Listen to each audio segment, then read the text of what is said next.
I know. I know. You know. And Incredible. so, for everybody that doesn't know, I've been to an Italian quiz television. And so, in my podcast, why not putting a game in the middle of the interview and make a quiz to Oh no. Nazzareno? Oh no. Want to know the rules? Yes. Okay, that's pretty simple. You know the like crosswords like duel where you have to guess a word? I have to guess a word. Okay. No, no, you do not have to guess a word. I'm just No. making you.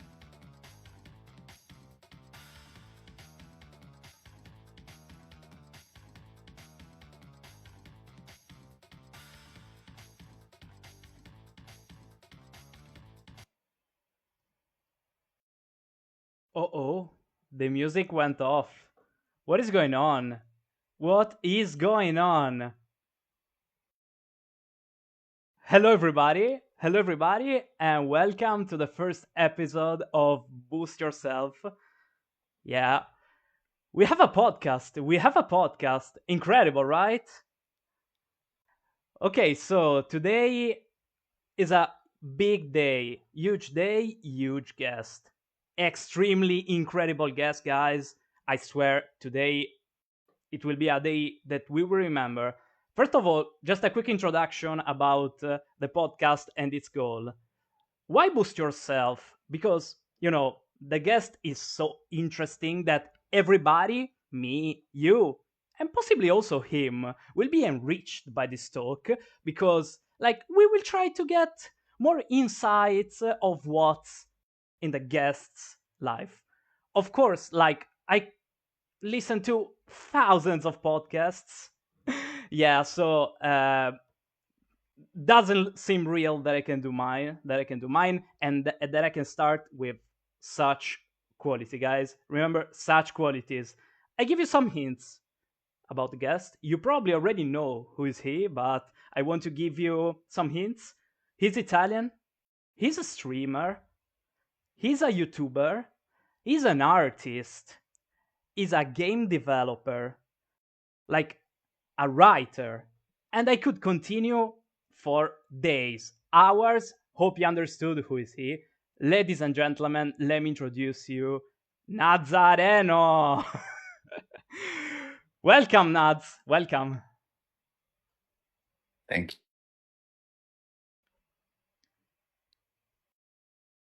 Did Okay, I Nads maybe explode? is a No. bit Okay. frozen. Okay, you're back. You're back. I explode. Of course. I exploded. It was too much.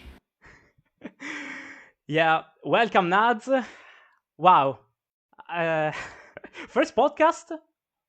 Want to ask? For for me, Yeah.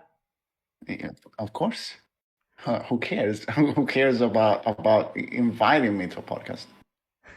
No, I'm well, please I'm remember pretty. this. I don't even.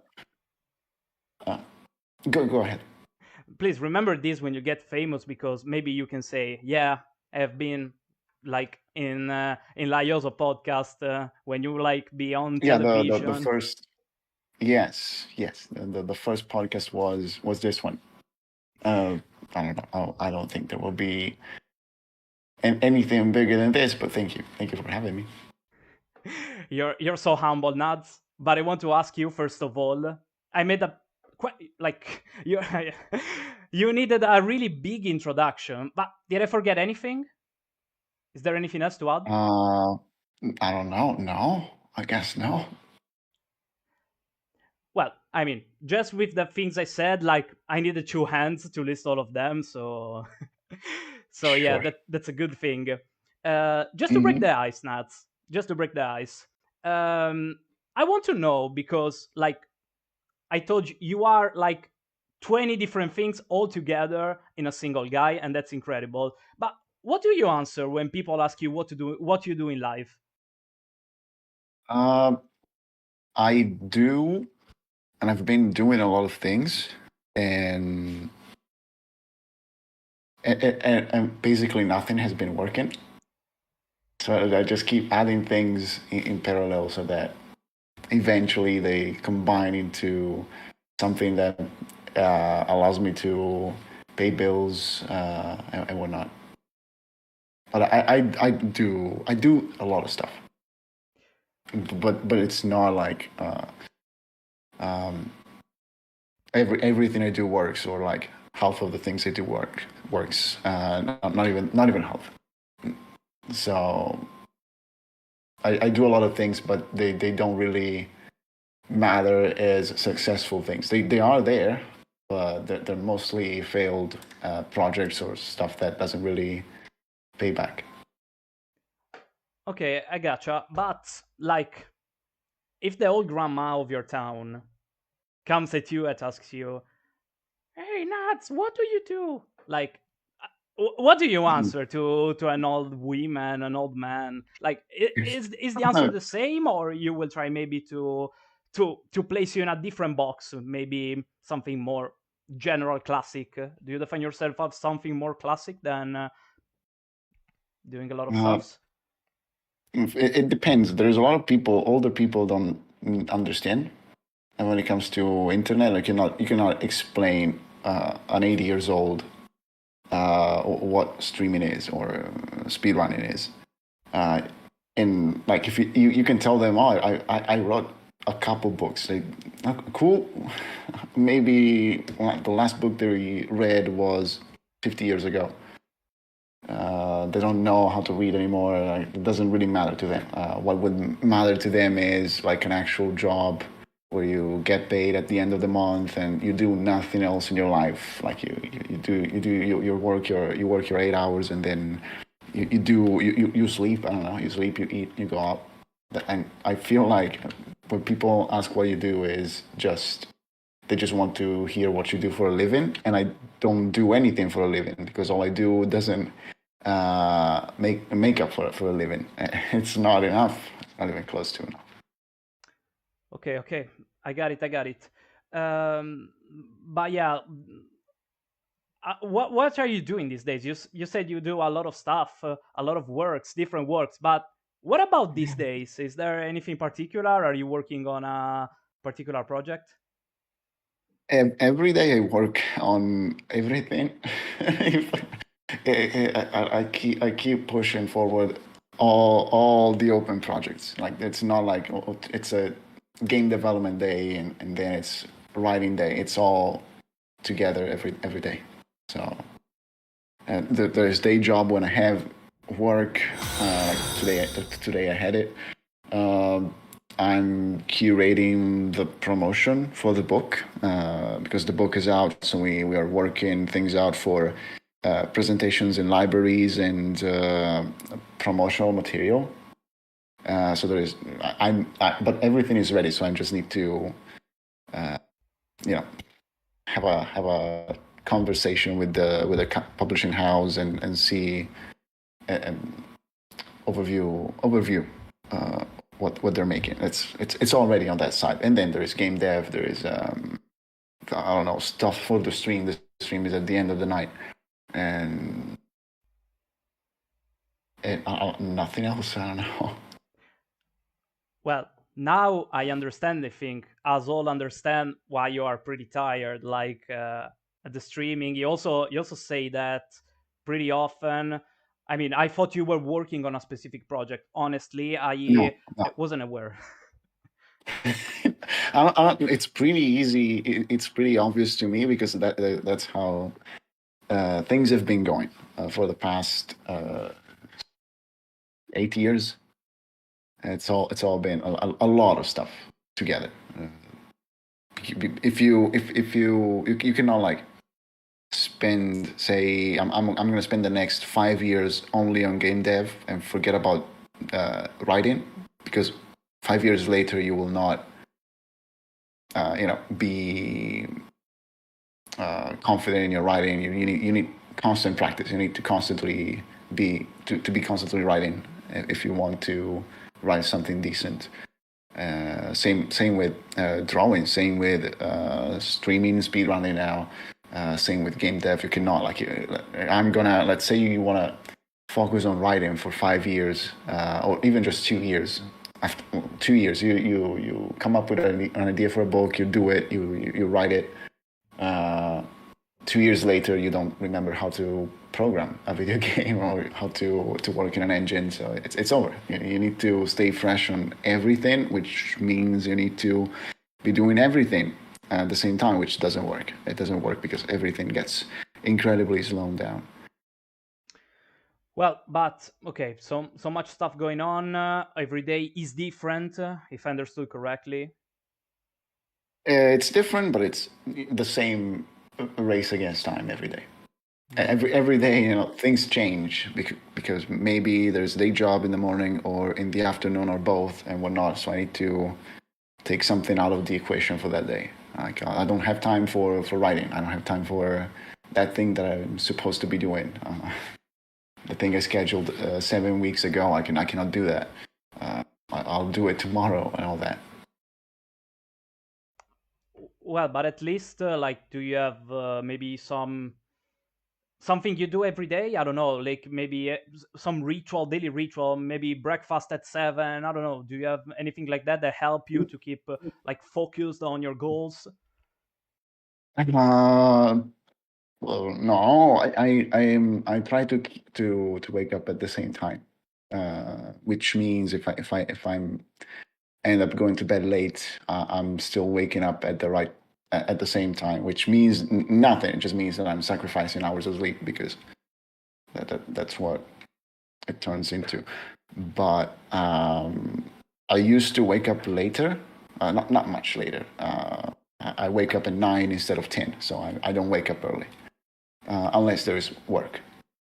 But that's just because I want to do something during the morning before lunch. Because if you wake up late and you have like a couple hours before lunch, it sucks. And I've been there, especially during the pandemic. It was very easy to wake up late and waste half of your day.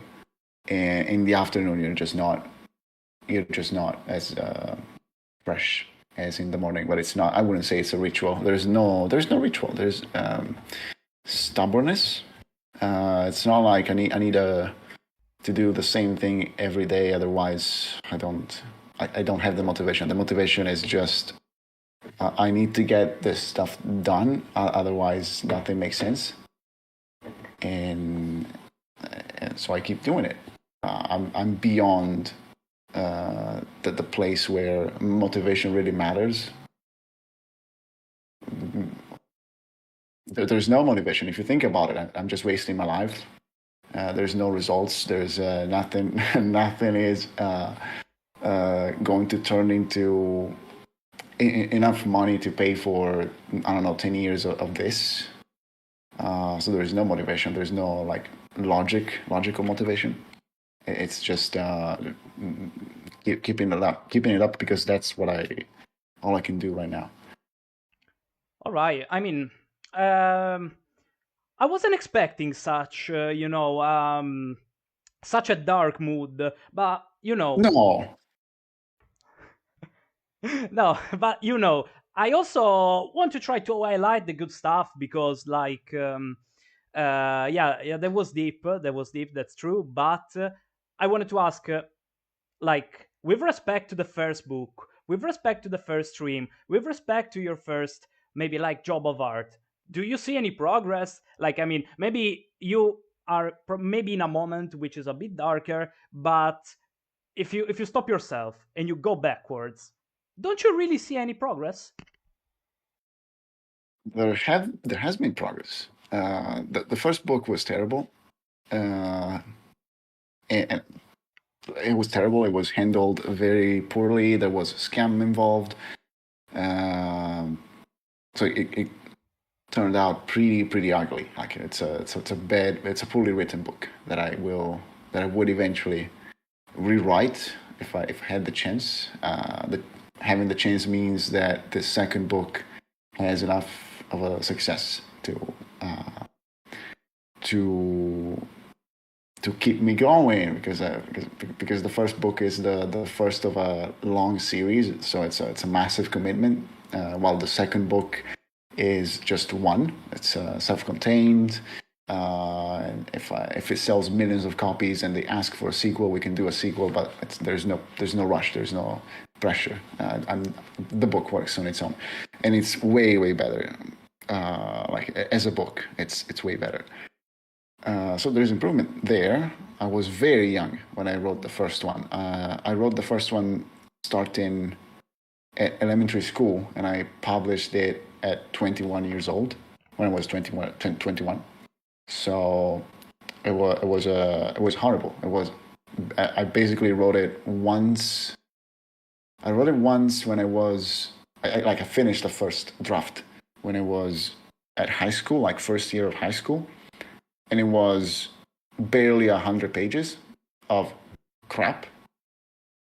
A few years later, I started rewriting it from the start, and after high school, I was cooking up something, and it ended up being the version I published, which was almost 700 pages, and it is still crap because it was still suffering from me growing up, starting as a kid and then becoming a teenager and all that. So it's just poorly written. There's 10 different styles and whatever. Like the idea, the core idea, the story makes sense, but it's really not well presented in a book. So while the second book is just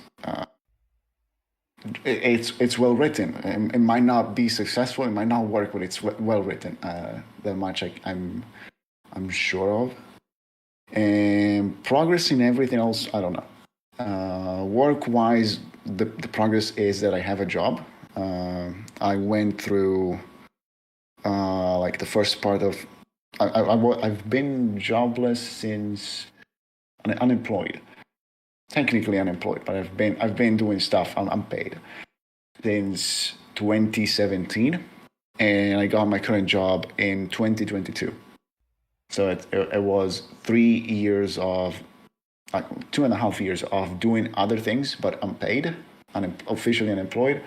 The first part of the pandemic, unemployed, which is success. 3 random months where I worked as a junior programmer, and then nothing else. Then I had to wait 6 more months or so, and I landed the current job. But the current job is not really much an improvement. The improvement is that at the end of the month I can expect some money, but it's not enough for me to be chilled and be like, okay, whatever. If the book doesn't work, if the video games don't work, if the stream doesn't work, I have the day job. I don't have the day job. The day job is just there as some extra money, but it's all extra money, and like all this extra money coming from book, stream, job is combined into something that I can look at the end of the month, but it's still not enough to justify any of this. So there's improvement compared to the first stream. A lot of improvement. I'm pretty glad about the stream, even though it means sacrificing 3 hours of sleep, basically, and sleeping during stream. I stream sleep, and sometimes speedruns, but it's mostly sleep. But I'm glad. I'm proud of the community, which is totally undeserved. They are very kind. I've seen other communities online on Twitch being incredibly toxic, and the community around my channel is not like that, which is pretty good.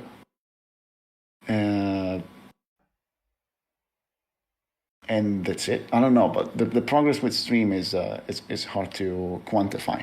If you want to go in deep into the stream subject, there's a lot to say. I don't know the questions to the audience. I have no idea about the questions, so it's all a surprise.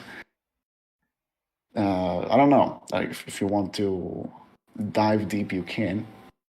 Okay. Oh yeah, we'll dive deep in a lot of aspects. Absolutely, Nads. Wow, this is why this is called Boost Yourself. Like, I feel very enriched from what you said. That's an incredible story. Like all what you did, I feel very enriched, and I think the chat as well. The chat is crazy. Nuts. Everybody loves you. I just wanted to tell you this.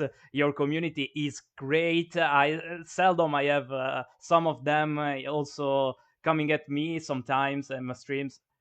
They are absolutely lovely. Let me tell. They're incredible. Your community is good as Um, well. Your community is good as well because you don't have people who just come at you and make fun of you. For example, like you have a chill community, which is very nice. And I don't know. I don't know. I'm glad you're enriched. My experience is pretty much nothing. It's just a bunch of things. But it's not. It's not. You're giving me way too much credit for nothing. But okay. Well, I have to say, well, you will get it. Maybe you're not getting it, but you will Hmm. get it. A lot of us talking about you. Like, I really enjoyed you talking like free will without any breaks. And so, you also did one interesting thing. You wrote your first book in elementary school. I started when I was in elementary school. I've told this story before on Twitch. So, but it's scattered. Like I told it through 5 years of Twitch. So it's hard to keep track. I was like 8 years old, so like halfway through elementary school, and we were having lunch right in the school's restroom. Restroom? No, it's not the restroom. The Canteen. whatever. What can I saw you? We were having lunch at school, right, with the class and all, Oh, and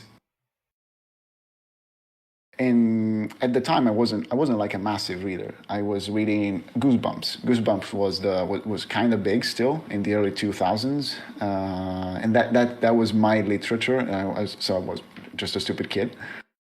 Uh, but I had a couple classmates next to me, and I told them I had this idea, this epiphany.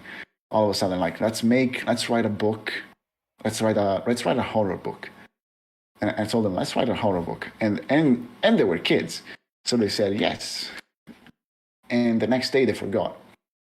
I didn't forget and I kept going. So I started coming up with a stupid idea that was just Goosebumps, but less stupid, which is not too difficult because it's Goosebumps. It's 80 books, but it's always the same book. You can do better than that in elementary school. And I kept going, and I had something during elementary school. I had a few chapters. It was stupid. It was incredibly dumb, but it was more than any kid in elementary school would have done, and that was the problem because I got attached. Instead of giving up, instead of like forgetting about it because it was simply just a stupid idea that I came up with randomly, I believed in it. I was like, yes, I'm gonna be a writer. I'm gonna do it. I'm gonna be a novelist. Um, I eventually finished a book, which is not being a writer. It's I finished a book. Uh, that's it. I just kept going. I'm the guy who kept going instead of giving up. And it still is not enough to be self-sustainable in doing all these projects. Same way for I don't know comic books. I was drawing before I was writing.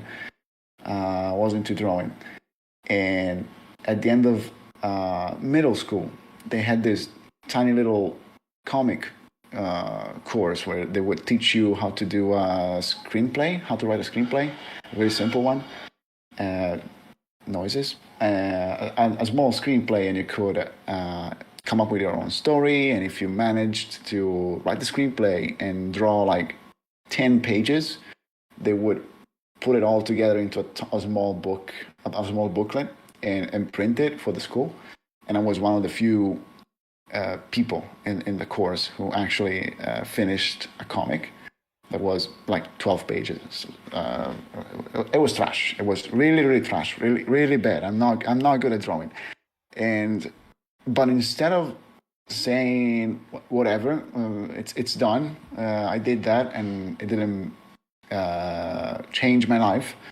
I said I'm gonna continue this story, and for the entirety of high school, I kept drawing this comic book that turned into a fully fledged story that one day I will revisit, because I have like between 500 and 600 pages all drawn, and they all need to be destroyed because they are like the first book. They're trash. They need to be redrawn decently. But I did. I kept drawing. I used to draw during classes. During classes, I would keep the page under the notebooks and whatnot, and just draw when the teacher wasn't looking at me. And there's a funny story about this, because later, after high school, after graduation, I stayed in contact with my art history teacher, with whom we made a few comics, a few graphic novels about Picasso, Dali, like 100 pages of novels about them as artists. So she was into my work, which is great. She is an amazing teacher. And after all this, we went to do a presentation for, I think, the Dali graphic novel in my high school. And we were doing this presentation to a bunch of classes, and she explained how all the teachers knew that I was drawing during classes, and they had a meeting about this. They were like, "What do we do with this guy who just keeps drawing?" And they said, "He is drawing, but he's also paying attention, and the grades are good. So let's ignore that." So they knew, and they let me do it because I was still performing all right at school, uh, which is something. And and that's it. That's it. I kept going with comics as well, but it's trash. I cannot draw. I still to this day I cannot draw. I did stuff, and I don't know when I will get back to drawing a full comic book or graphic novel and whatnot, because there's too much stuff to do now. I can still draw because drawing is relevant in streaming, game dev. I drew stuff for the book. I drew the little guy on the cover.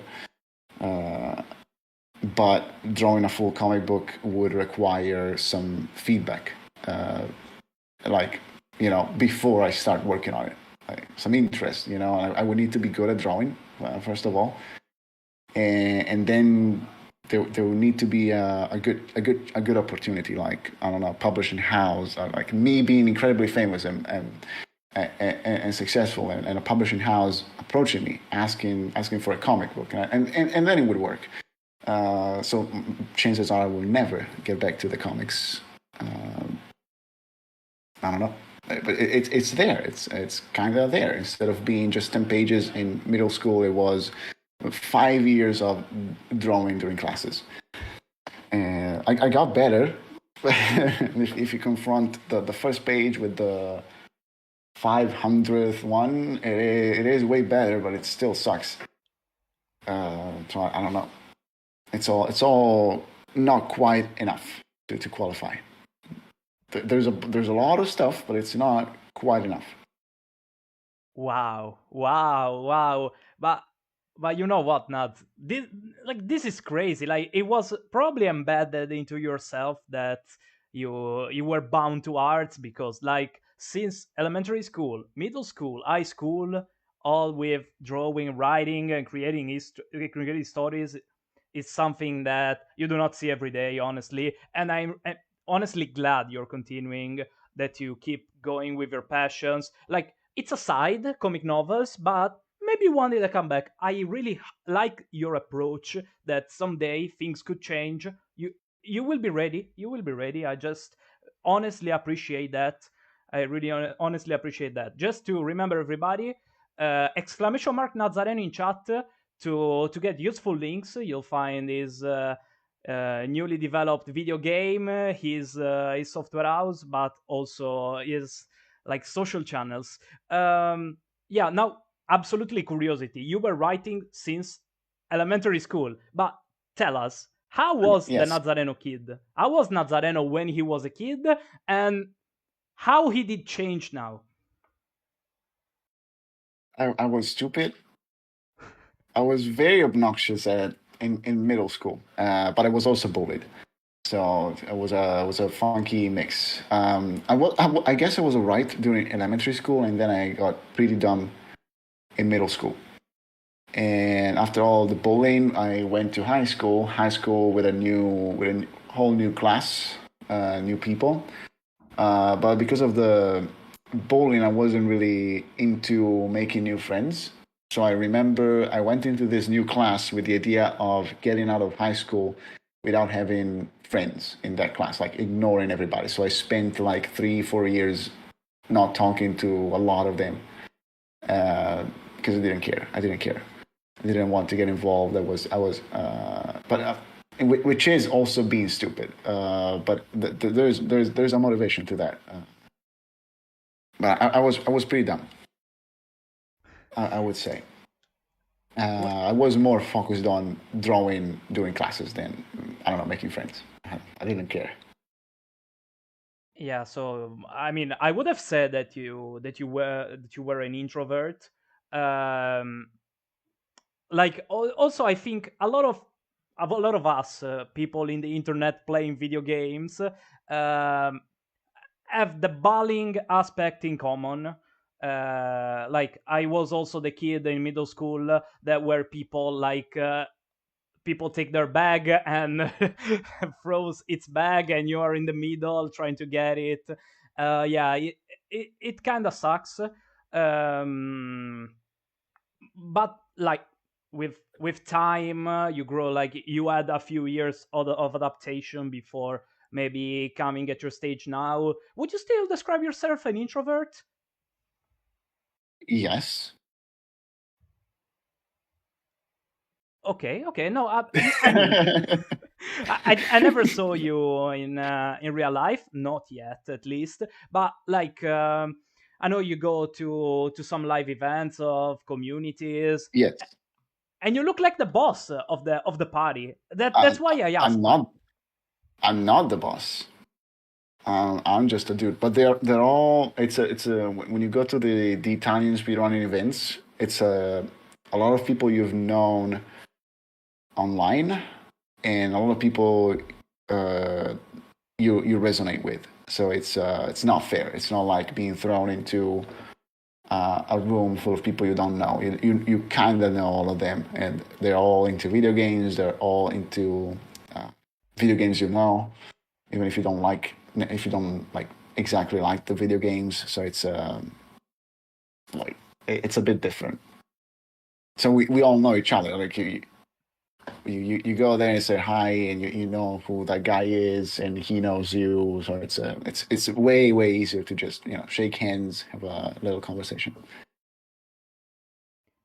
Well, I mean, also hope anybody except us is getting as being got bullied in when he was a kid. But another aspect we all share, I mean, me, you in the chat, is the fact that we are somehow bound to video games. And like when it comes to video games, for example, my personal experience is that I can say I'm a big fan, but when I was a kid and I was like unsure of myself, yeah, I was really conditioned, and like I didn't pursue them for the whole time of my life. What's your relationship with them? Like, With video games as a player. yeah. I like video games. Um, I've been playing video games since I was like 5. The first one was Chrono to Phantomile on PS1. Uh, Medieval, Resident Evil, all that stuff. Metal Gear Solid. Uh, so I like them. Uh, Did you I always like them never. as much as now, or like you maybe had Yes. periods? No. I've been playing consistently. I never played like a lot, like 5 hours. We had some strict rules growing up where you could play only 1 hour for an hour and then stop, which is very healthy. So you had like an hour in the morning, 1 hour in the afternoon, and that was it. It was controlled. So the experience of playing video games was very meaningful because I didn't have 5 hours to waste. I had that set time, and it was pretty meaningful. Oh yeah. I mean, I understand now. Also, I mean, it has been constant. You always love them. Not only now, it's also your job making video games, and that's incredible. Yeah, Guys, it's exclamation mark incredible. Nazzareno, and go wishlist Florifer on stream, which is the latest game developed by Nazzareno. But okay, it's a game you're developing. Which aspects are you developing of that? Do you want to share? Can you share some news with us? Yes, yes. Okay, okay. We are two guys um, working on Florifer. We started working on Florifer at the very end of 2019, so it's a good 5 years. It's been a good 5 years. We've been through day jobs. We've been through pandemic. Uh, we did very few days of just full time work on Florifer. So it's like, it's the constant. Everything is a side project. In my life specifically, it's all side projects. There's no full time project. So it's taking forever. 5 years is a lot. 5 years is a lot for a game, but it's taking forever because I cannot dedicate 8 hours every day to Florifer.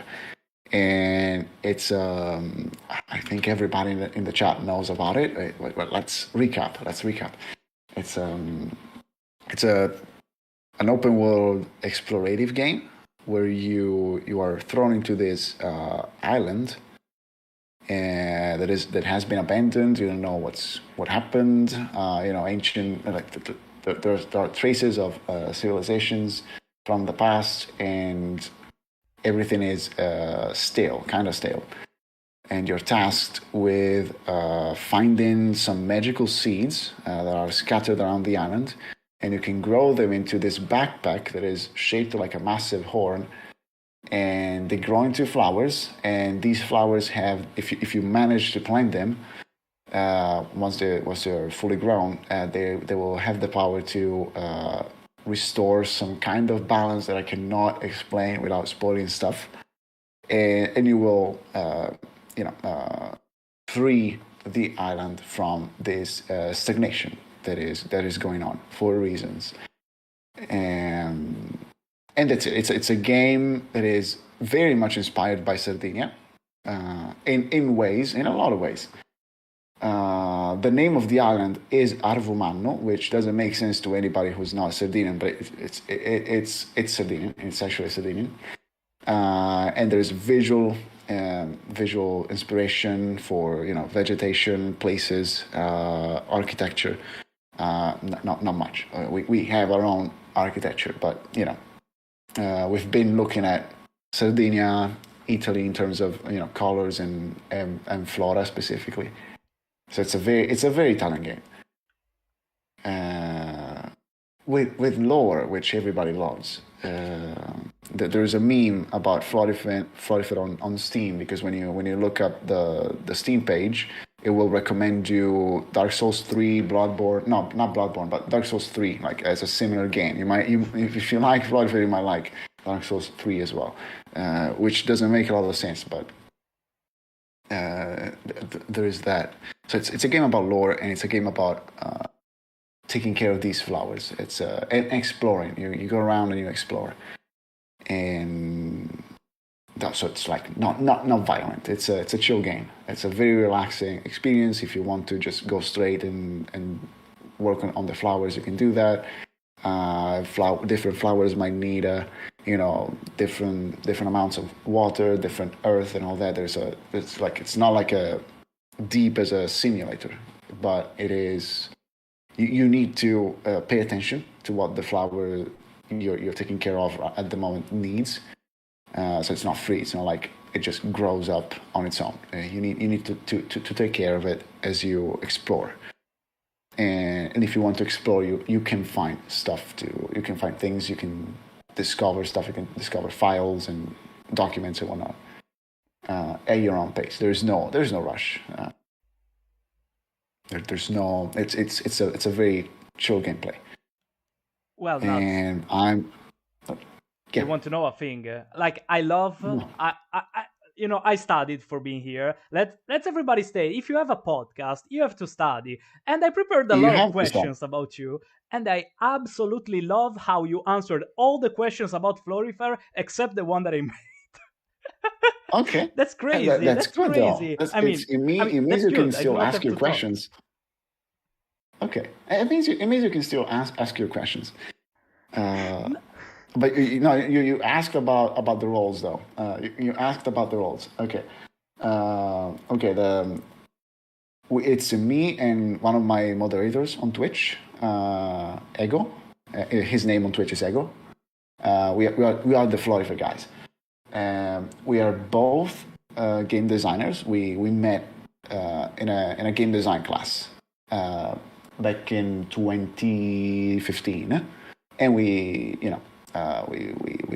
became friends, and we kept working on our own once the course was done. So we started game design, and we come from there. Game designers are not necessarily working on the game itself. They might work on prototypes, but they mostly write game design documents. They test things, but they're not like modelers. They're not animators. They're not programmers. They are like architects for a building. So they need to know something about how you build a house, but they don't necessarily have to build up the walls, the foundations on their own.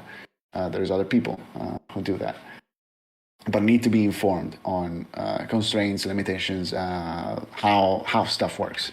Otherwise, they cannot do their job because they can come up with a project that is not doable or that is out of scope. Very easy.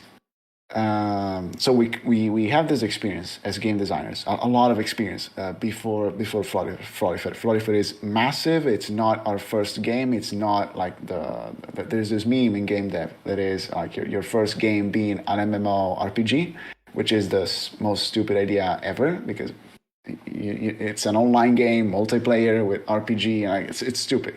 And everybody at some point was feeling like doing that as their first game, solo, which it's amazing. It's not like that. So that's our basic experience. But since we are only two, we need to do the game on our own, which means we had to learn 3D, 2D, and programming and whatnot, everything. And we had to cover roles. So we both worked on the design of the game. Ego worked a lot on level design, and we both worked on story, on writing for the characters, because it's not just the character you play as. There's other characters. Spoiler: there are NPCs that you can meet around on the island if we can get there and actually work on it. There's going to be NPCs. It's like Dark Souls. And he worked on the first prototype of Florifer. Ego worked on built up the original prototype for Florifer, like the basic mechanics and whatnot, how the flowers used to work. And then I've been working on programming later in the development, but I was mostly working on the design, character design, drawings. I did the modeling, all the 3D animations, music, sounds, and whatever, and tuning in. But then all the balancing, we do it together, polishing, bug fixing, bug testing, and whatnot. So it's all shared pretty much. I'm the guy who draws, so mostly. So the way everything looks like is because I drew it, but maybe we came up with something together. So it's very flexible. There's no separate roles. All right, nuts. I mean, you probably don't see them, but like I have stars in my eyes when you talk because that's incredible. I mean, we are all getting a boost for this for sure. But okay, so I was just curious about this. Florifer is also, taking care of plants. Is there a view also like I mean a dualism with the environmental question? Like, is it thought also for trying to educate people, or maybe does that hide maybe your relationship with the environment? Like, do you want to mm, maybe advertise good behaviors for the earth, like climate change nowadays everything is burning 50 degrees. Is it like an attempt to do your part? I feel like we're going to see, and we already see some of those. We're going to see a wave of environmental themed games because it is a theme in today's conversation. Even if you don't want to be promoting environmentalism directly, which Florifer is not promoting environmentalism, but it is very much informed and inspired by environmentalism and awareness of things getting more messed up every day. So it's just natural. Me and Ego both grew up with Studio Ghibli movies, which are also informed by environmentalism. Thinking about Princess Mononoke, for example, and Howl's Moving Castle, which is my favorite, beautiful. And so there's this Ferngully, which is an old animation movie from the West, though, very nice. And so it's not like intentional. We came up with this with the idea for doing a call. We were brainstorming, basically brainstorming, and we needed ideas that were simple and doable. So no RPG, no MMO, no fighting game, no Dark Souls. Fuck Dark Souls. I said a bad word. I'm sorry. No curse words. And so we needed something small, and I said a guy with a massive pot on the back, carrying this massive pot with a flower inside, and he goes around and does things. Okay, and we kept going from there, and that was Florifer. In this idea, there is no. There sure is environmentalism. In a way, there's this idea that why a flower?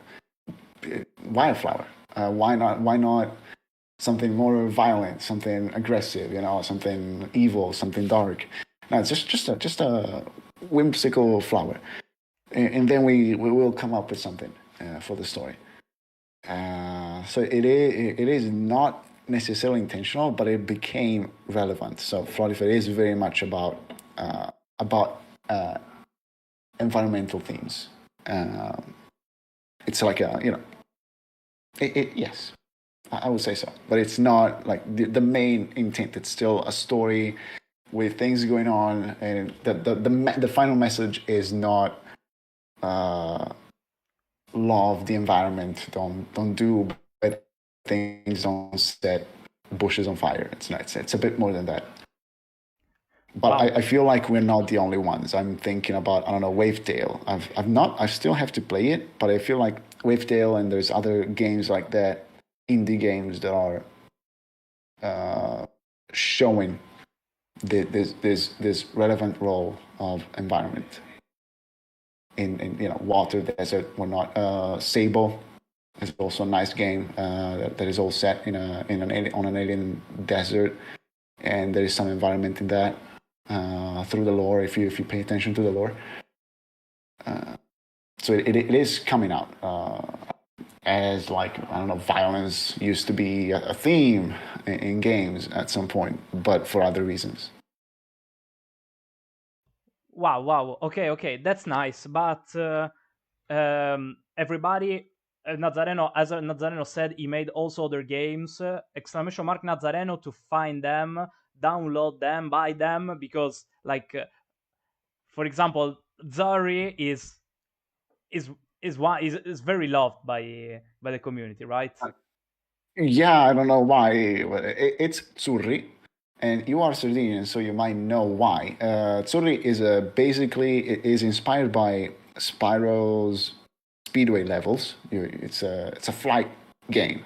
You fly through the stage, you collect things, you defeat enemies, you do like quests, like going through the rings, which everybody loves. Everybody loves rings in video games when you fly through them. It's amazing. And you complete. It's about completionism, because you earn a medal when you collect all the collectibles in a level. You get a medal when you defeat all enemies. You get a medal. You play as a bat, and in Sardinian, bat. There's different words for bat because Sardinian is a language and it has its own dialects, but it is Zurrundedu. If you shorten it, it's Zurri. It is bat in Sardinian. Whoa, whoa, that's huge. Yeah, okay. Sardinia Incredible. everywhere. Mind blown. Talking about Sardinia, do you know I have been on television, right? I know. I know. You know. And Incredible. so, for everybody that doesn't know, I've been to an Italian quiz television. And so, in my podcast, why not putting a game in the middle of the interview and make a quiz Oh to no. Nazzareno? Oh no. Want to know the rules? Yes. Okay, that's pretty simple. You know the like crosswords like duel where you have to guess a word? I have to guess a word. Okay. No, no, you do not have to guess a word. I'm just No. making you Okay. questions, and you have to answer as fast as possible. Just like players, like when they're there and they say like, "Prova, altalena." Did you get it? You just have to answer fast. It's question about you, or like there are Okay. questions. You just have to answer Okay. in a Okay. fast way. Okay. Yes. Okay. So here we go in 3, 2, 1. Favorite ice cream flavor? Peach. You become a millionaire. In which city or state do you go to live? In which state? Yeah. Sardinia, because it's a country. It's its own country. Favorite alcoholic drink? I don't drink.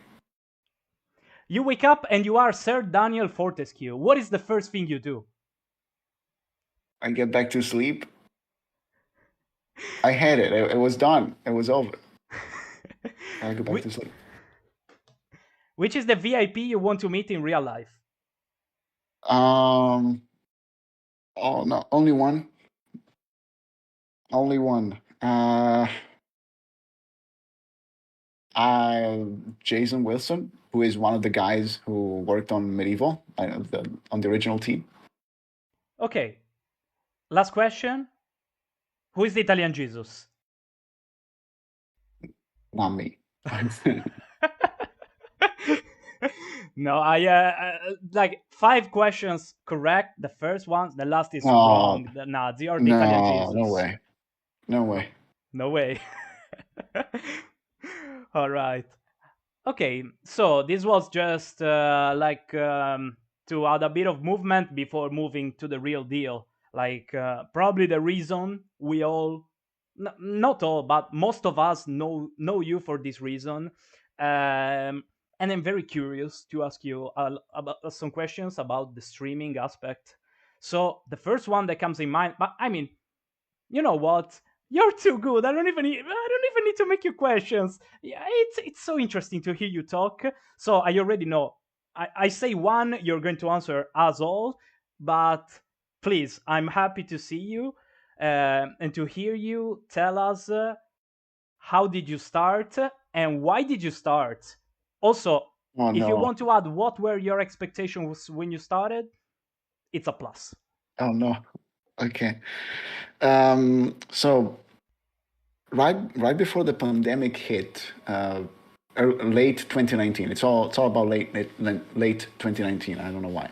I was watching a lot of videos by Carcinogen SDA on YouTube. Carcinogen SDA is a speedrunner and challenge runner, and he's a lot into damageless runs. So he was uploading. He had a lot of beautiful runs on YouTube for like the original Resident Evil games, played damageless at high difficulty in one segment, crazy stuff. And he was missing one game that was Dino Crisis 2. He didn't have Dino Crisis 2 damageless, but I owned a copy of Dino Crisis 2, so I was like, I'm gonna do a damageless for him instead of him. Like I'm gonna fill that gap, and I started working, like learning Dino Crisis 2 damageless on my own, offline, completely offline, because nobody had done that. Nobody cared about Dino Crisis 2. There were no active speedrunners at the time. I had to come up with my route by following an old speedrun, but the game is always the same. Like speedruns, damageless, every difficulty, the game is always the same. It's really stupid. But damageless is incredibly hard because it's a random game. It's full of randomness. Like every room, you have different spawns. Every time you change a camera angle, if the game can spawn enemies, it's going to spawn them in your face, but you cannot see them right away, so they hit you. They're gonna hit you. It's very stupid and frustrating. And one evening, in late 2019, I checked on YouTube, and Carcinogen SDA had made a post on YouTube, like the community post, and advertising his Twitch channel because he was streaming attempts for these Dino Crisis 2 damageless on Twitch. And I was like, oh no, he's doing it. He's gonna do it before me. He's gonna do it before me. No way. And I didn't know what Twitch was. I didn't care. I was not on Twitch. I didn't have an account. I didn't care. But I was curious about what Carsi was doing. So I went and checked his stream. He was live. He was streaming right then. And I remember he was like, in the first half of the game, struggling a lot with a room. He was doing it segmented, which means he was recording parts of the game, damageless, and then putting them together, which is less cool than doing it in one segment, because you can, like, you can restart from a save file until you get it damageless. It's easy like that. I can do it like that in one day. But he was struggling a lot with a room, and I had that figured out at the time. I knew how to do the room.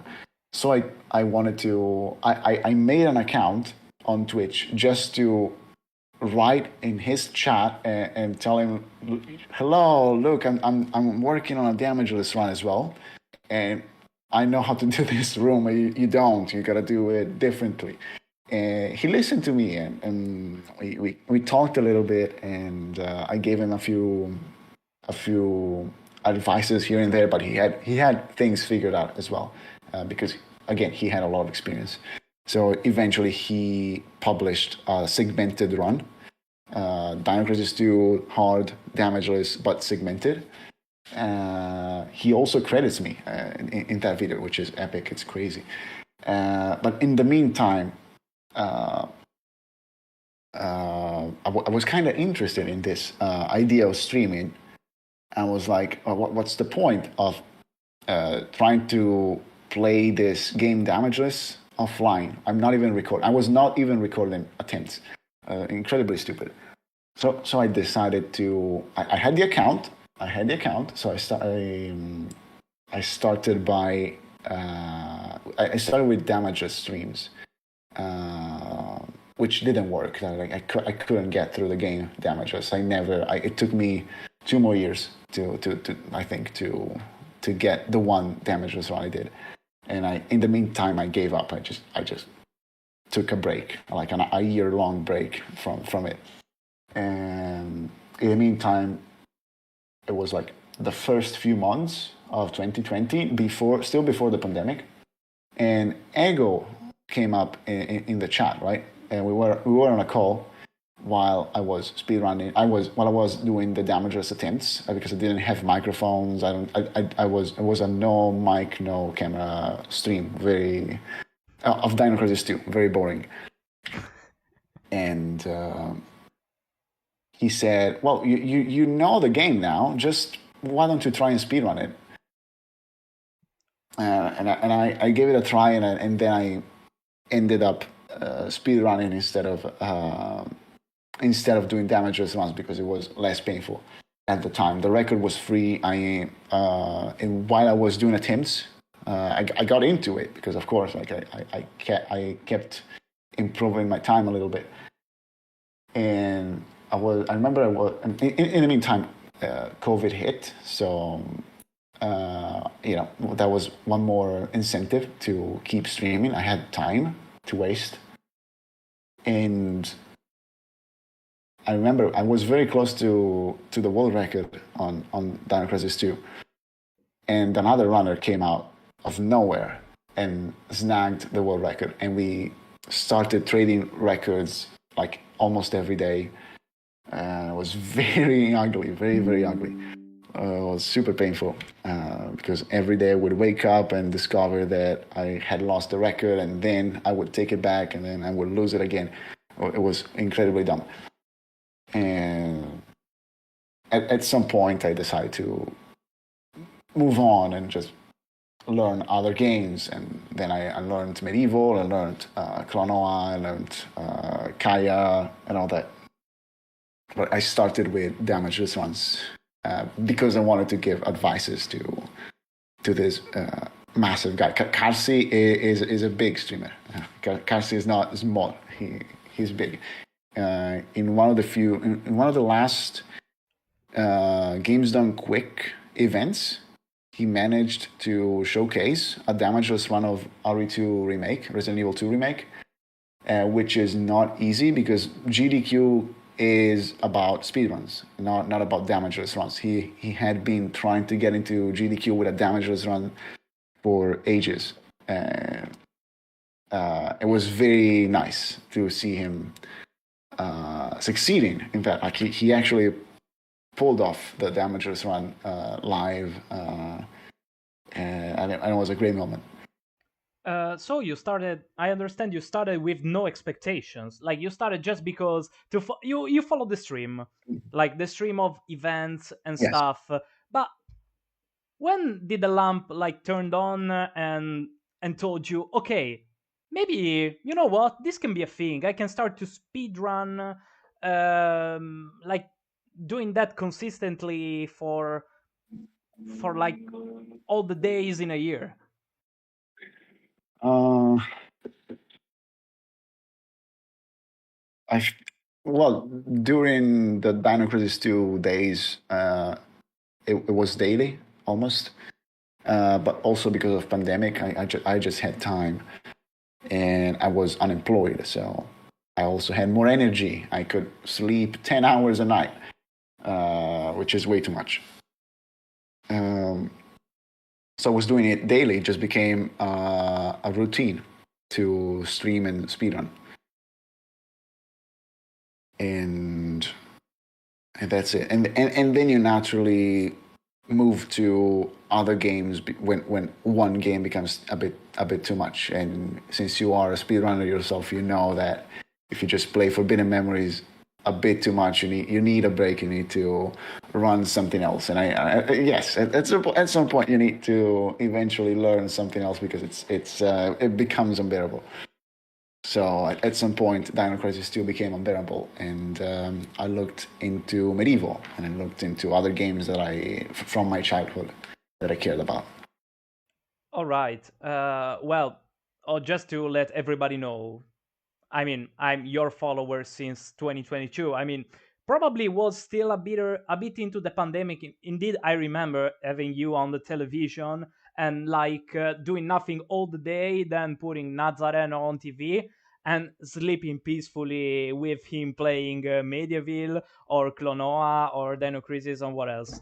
Like, And free. and you never told me that you were there, which is a shame. I didn't know you existed until Yu-Gi-Oh! Forbidden Memories on giochi d'un fiato, which is a massive shame. No, no, I mean it's fine. I'm like, if you have to make a comparison, I feel like, with respect, like to like quality of streams and stuff, I feel like I am, or maybe at the starting point since when I started following you. I mean, we were 10 in 2022. Now, nuts, you have 50 people loving you and following you every day. Uh, has this growth been constant, or there has been like highs, like tops and bottoms throughout the years? It sucked. Numbers on Twitch suck. I remember it took me months to earn 50 followers, which is necessary to get affiliation. I just couldn't hit that. I just couldn't hit the average 3 viewers that you needed for affiliation. It was a pain in the ass. Every follower has been hardly earned, and it took me. I've been streaming very consistently for 5 years, and I'm still very low in terms of numbers compared to other people. I've seen people who started at my same time or a bit later as well, and they're now partners. They have more followers, they have more viewers, they have more of everything. But it doesn't matter if you start thinking about this. You just feel miserable, and there's no point. Because they play different games, they play at different times, they speak English better than me and whatnot, and they are English, so it's different appeal, different audience. There's no point in comparing yourself to anybody on the platform because they're all different. And whenever medieval is the most successful game. Because people like it, I guess. Nobody cares about Klonoa. Nobody cares about, I don't know, Kaya, Silent Hill 4, but I'm not as good on that games as I am on Medieval, which might be relevant. And which might be relevant. Well, So I mean, medieval. I think it's very relevant, and I mean, I don't think it's just about the games being relevant, because nowadays I think you have the baseline is there for you. Like you could go on stream and burp, you would have 50 followers. Believe me. I could go to I could stream and just sleep, and people would still be there, which happens. So yes, no, but that's whatever. Like you eventually, if you stay strong and consistent, you can people get to know you, I guess, and, and they stay, which is very very humbling. And the challenge is staying consistent. Because Twitch is one of those things that is just not worth it. 5 years into it, streaming almost every day with no breaks, with no vacations, 3 hours a day, 2 hours a day, whatever I can do without falling asleep. It is a lot of time, a lot of power, a lot of energy, a lot of money, and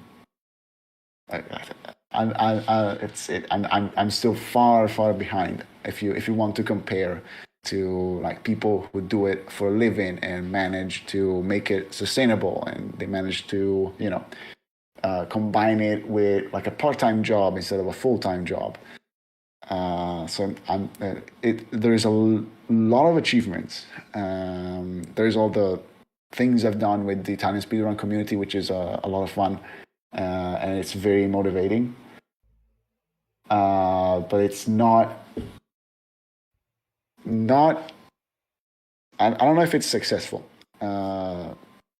Because numbers on Twitch don't make sense. There is an infinite amount of streamers who stream one day in 2 weeks, and then they forget, or every now and then with no consistency, and they never get over one viewer, more than one viewer.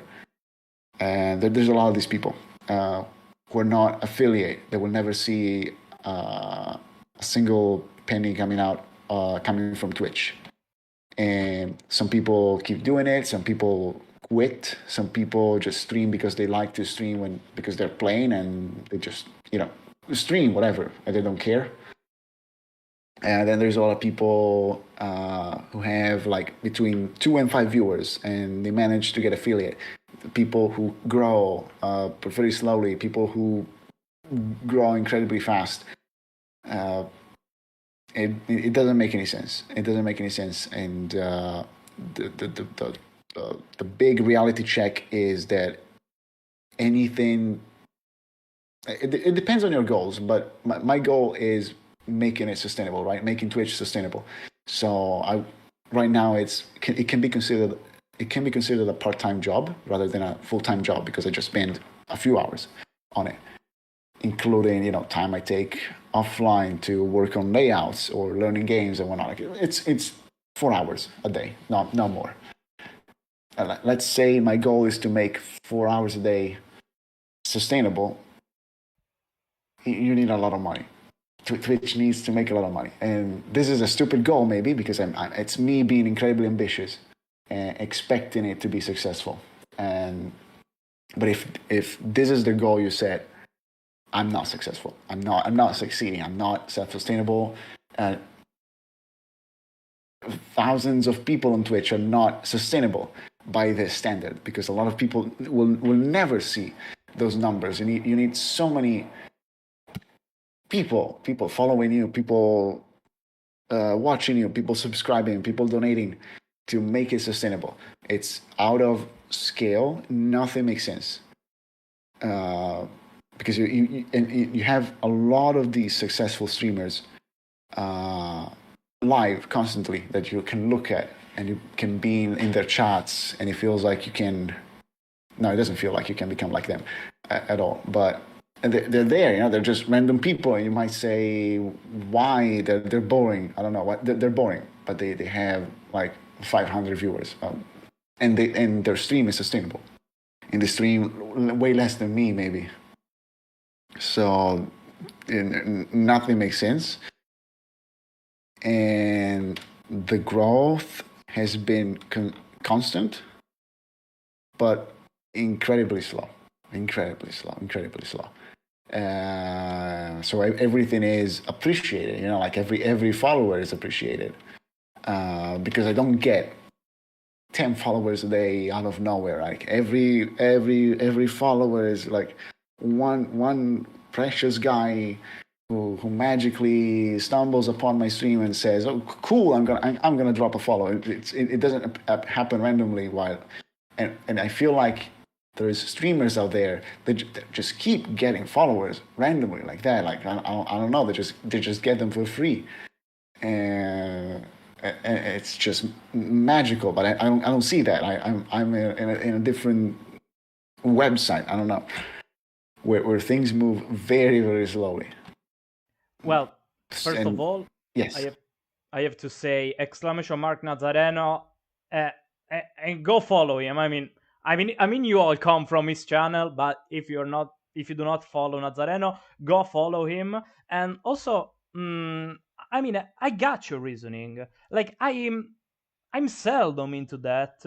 I understand, but yeah, you say it's not sustainable. I would add a yet in the end of the sentence, because I can clearly see you believe in what you do. You put effort in what you do, and I think people sees that, appreciate that, and give you all the love and respect and support can give you. So yeah, I think a growing community maybe can make you arrive to the goal.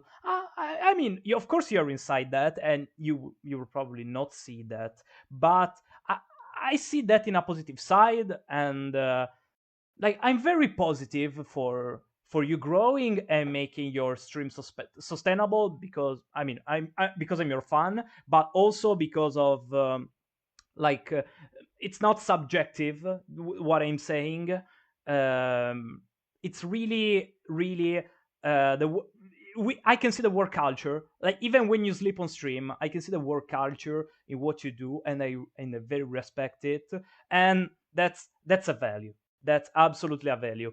Um, just to close the streaming part, I mean, one last question. One is a quick one shot. You just have to give a name, and uh, and the other one is more interesting. Uh, which game do you enjoy more? First question, and the second one. Uh, okay, you're a speedrunner. You're a streamer. But do you see speedruns in the future? Do you see your Twitch evolving into something calmer, like and less brain CPU consuming? Um, w- do you see yourself continuing speedrunning? My favorite game to speedrun or in general? Both, one and one. I don't know. My favorite game to speedrun is Medieval because I can't. It hurts a lot, but I can keep going. The favorite game in general is Klonoa. It is my top favorite game ever. Followed by Medieval, Eco, Shadow of the Colossus. All games I run actually. So like whatever. We've not seen Eco and Shadow of the Colossus for a long time, but we don't know why they disappeared. Something happened. I see myself speedrunning in the future because I like it. It's okay, and there's untapped potential because assuming my sleep schedule improves a little bit, I can stay awake for 3 hours straight. I can think about learning other games, introducing new games. There's so many games you can speedrun and have fun with. So I'm okay with that, and I do casual playthroughs every now and then. Very very focused ones. I don't play new games. I play old games anyways. But there's side not side projects but side um, shows on stream. But it's mostly speedruns. I'm okay with speedruns. Wow, I really also like how you want to make side projects. You're inside the side project of my channel. I mean, you're not inside. You're the star of the start I'm of not. my I, I'm not. But okay. well, because guys, you have to know this project has born me coming back from the city where I work to the town where I live, and I just picked Discord. I pressed the recording of the vocal, and they asked, Nads, I want to interview you. You're so interesting. Everybody loves you. You have to come in my channel. I want to start this thing, and you have to be there. Absolutely. Okay, well, okay. Talking about the future, that's fine. Speedruns, honestly agree. I think I I'll put speedruns as well. Adding some interview wouldn't be bad. I mean, you have to study for them, but I would get that maybe once per week, once every 2 week. It's okay. Um, okay, let's get out of the streaming part. Let's enter into your life. You're Nazzareno, living today. How do you see yourself in 5 years?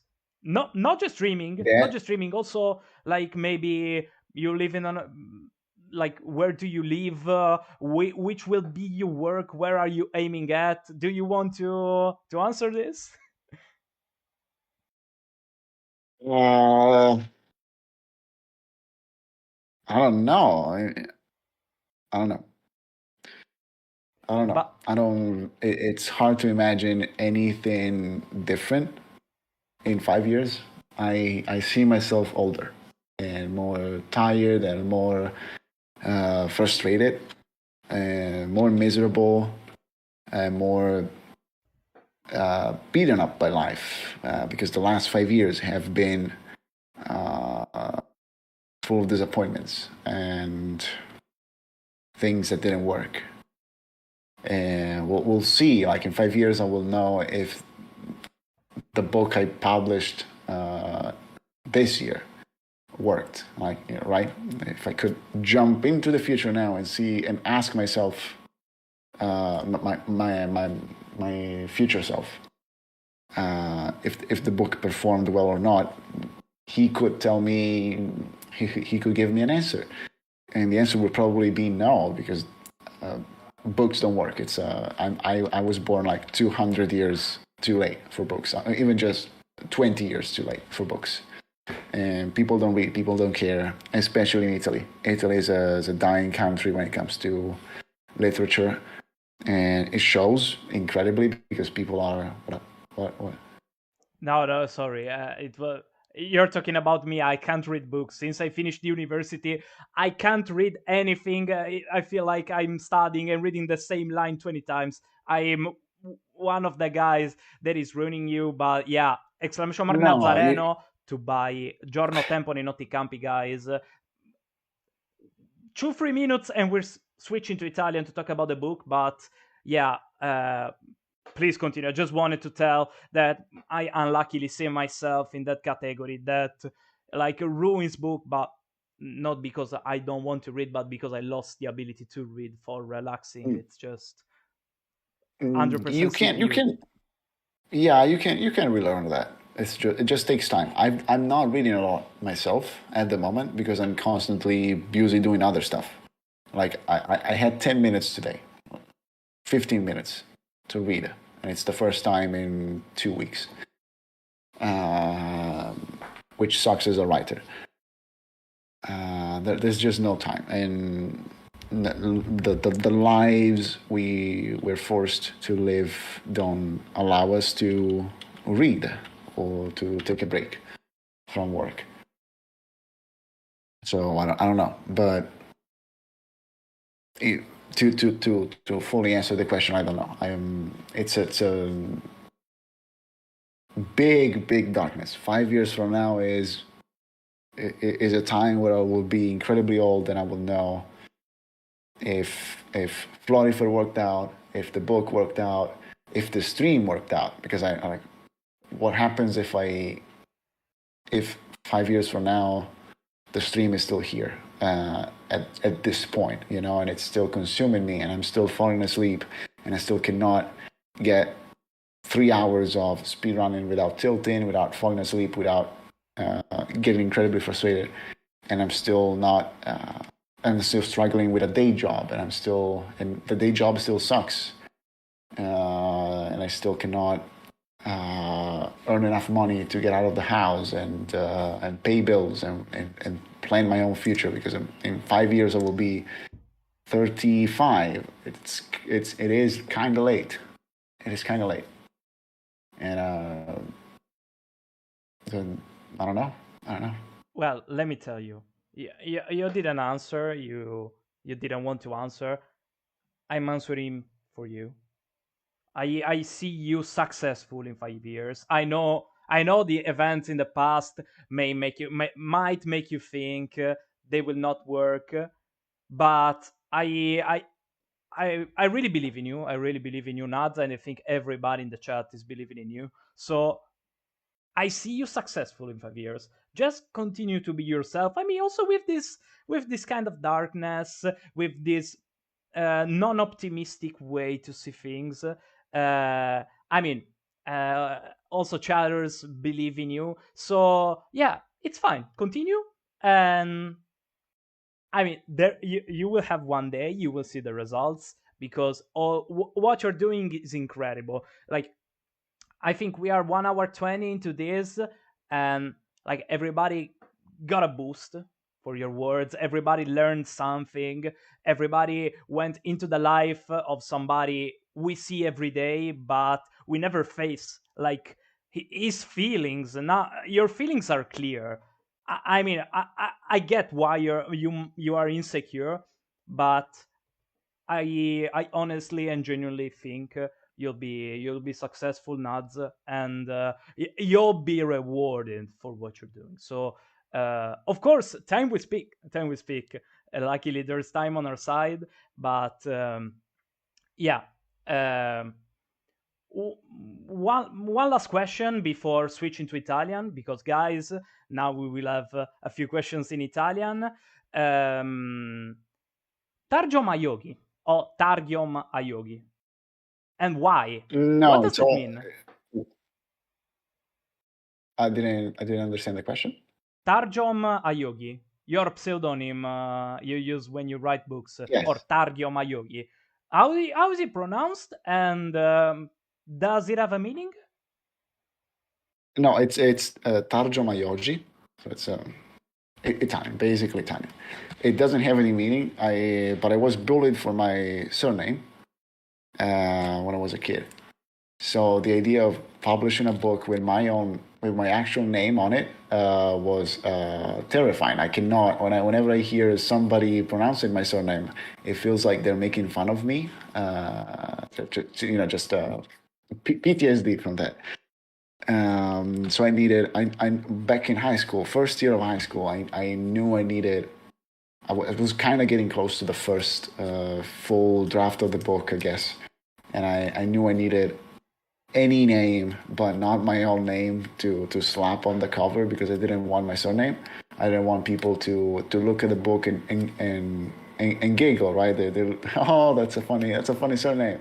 I didn't want that, so I came up with a bunch of letters, just a bunch of letters that vaguely sounded, like whatever they sound like something. Whatever, we're gonna do that, and I kept it. I could have not kept it because things have changed. Whatever, I actually told the publishing house for this second book, like if I asked if the pseudonym was a problem, and they said no. Like I was ready to drop it and just publish with my actual name. I don't care anymore. I kept it for as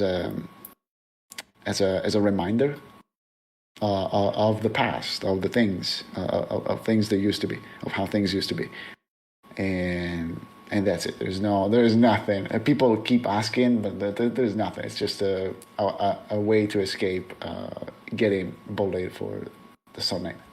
Can we say Tarjo Mayoji? So it's a shield. Were acted as a shield, It is, basically. yes, Wow, wow, yes. Also, Naz. also like nobody knows who you are if you have a pseudonym. I didn't want to know. I didn't want my bullies to know that I was writing books because when you have bullies will make fun of anything you do. So like, even if it's successful or good, like you published a book, they will find a way to make it funny and silly and ridiculous and insult you and make fun of you because you published a book. There's always a way for that. So it is a shield. Yeah, but of course, like I mean, I think I understood you now have overcame all the like kids problems. Fully overcame them. Mm. Yeah, I'm a bit too old to care. Okay, I that's still I still order pizza with another name because people don't get the surname on the phone. mm, So I'll give you an easier name because you cannot. Like I've had terrible experiences where I booked like a table with my actual surname, and I got there and they had a completely different surname. It was not my name.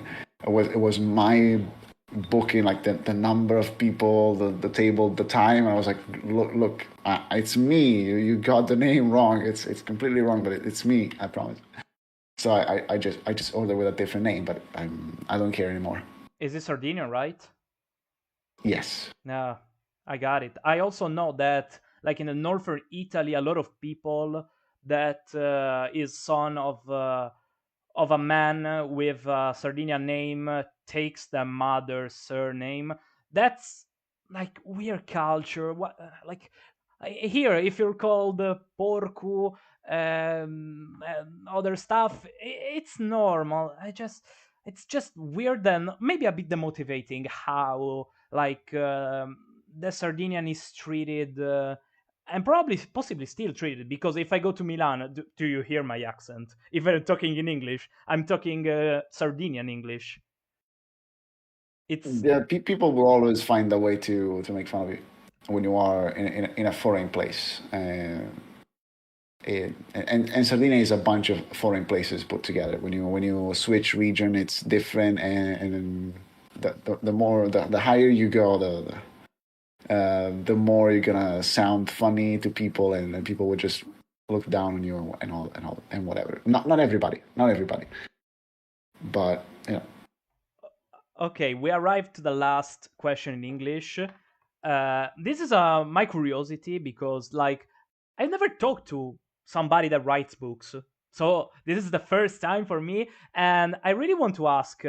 Um, what does happen if you get the inspiration in weird moments, like maybe, I don't know, you're cutting your hair, no, maybe it's not your case because you let them grow, but you're doing something in such a weird place. What do you take the phone? Do you have like maybe a notepad where you take mm, notes, or maybe you're on stream and you just go to the notepad on the PC? How, what happens when no, you get inspiration? I'm not. I was never a guy who writes things down. I do it every now and then for game ideas. Um, because the problem with game ideas is that if you don't force yourself to write them down, the first thing you want to do is to make a prototype. No, don't do that because you end up with a pile of prototypes and you never finish the game. So whenever I come up with a game idea, you have the idea and it's like, oh, it's such a genius game. You got to do it now. No, I need to work on Flutterfoot. No games. Write it down so that you can ambulance. I can hear that. Yeah, write it down so that you can come back to it later. And I do this for games, and most of the time I cannot write them down. So I'm like, see, you cannot even write them down, which means they're not worth it, or you don't have time for them. And that way I can control myself. Otherwise, I would be prototyping uh, and not finishing things. For books, I never did that. For ages, like the other series, the one, the first book, all that has been solely here, and there have been no notes, nothing. There's nothing written. I have a basic document with some stuff, and it's not complete. But I'm lacking motivation to go back there and write down all the lore. I should be doing that. I just don't. It's not. Why would I care? Nobody cares. I'm not really succeeding in this. There's other stuff to do. So in general, I just try and remember what I came up with. With the second book, I did it differently because I started with a document. I wrote down everything, and it's a really well planned book. It might not be the best book ever, but it's incredibly well planned because I wrote it down. I wrote everything down. There are ideas like if I look at the document now, there's ideas just explained there, like like the way a character looks like. It's just an idea that I had, and you can see that it's like random or just like not necessarily logical, like but it's there. It's an idea. At some point, I had that idea, so I had this a different approach for the second book, which worked out. But in general, I don't write things down. I don't have a notebook for that. Um, but for the next books, if there's ever going to be a third one, I will be doing the planning first, like writing down the document. So I will have a notebook pretty much. It will be a document on my phone or whatever in which I can write things down. Wow, But in so general, a lot of things live inside my brain. So like the story for the comic book that I was drawing in high school. There's nothing written anywhere. There's just the 500 pages that I drew, and I know the story. If I died now, nobody would ever know. There's nothing to recover. You cannot make out from the pages where stuff is going to end. That story needs to be redrawn, reimagined completely. So there's this big problem that if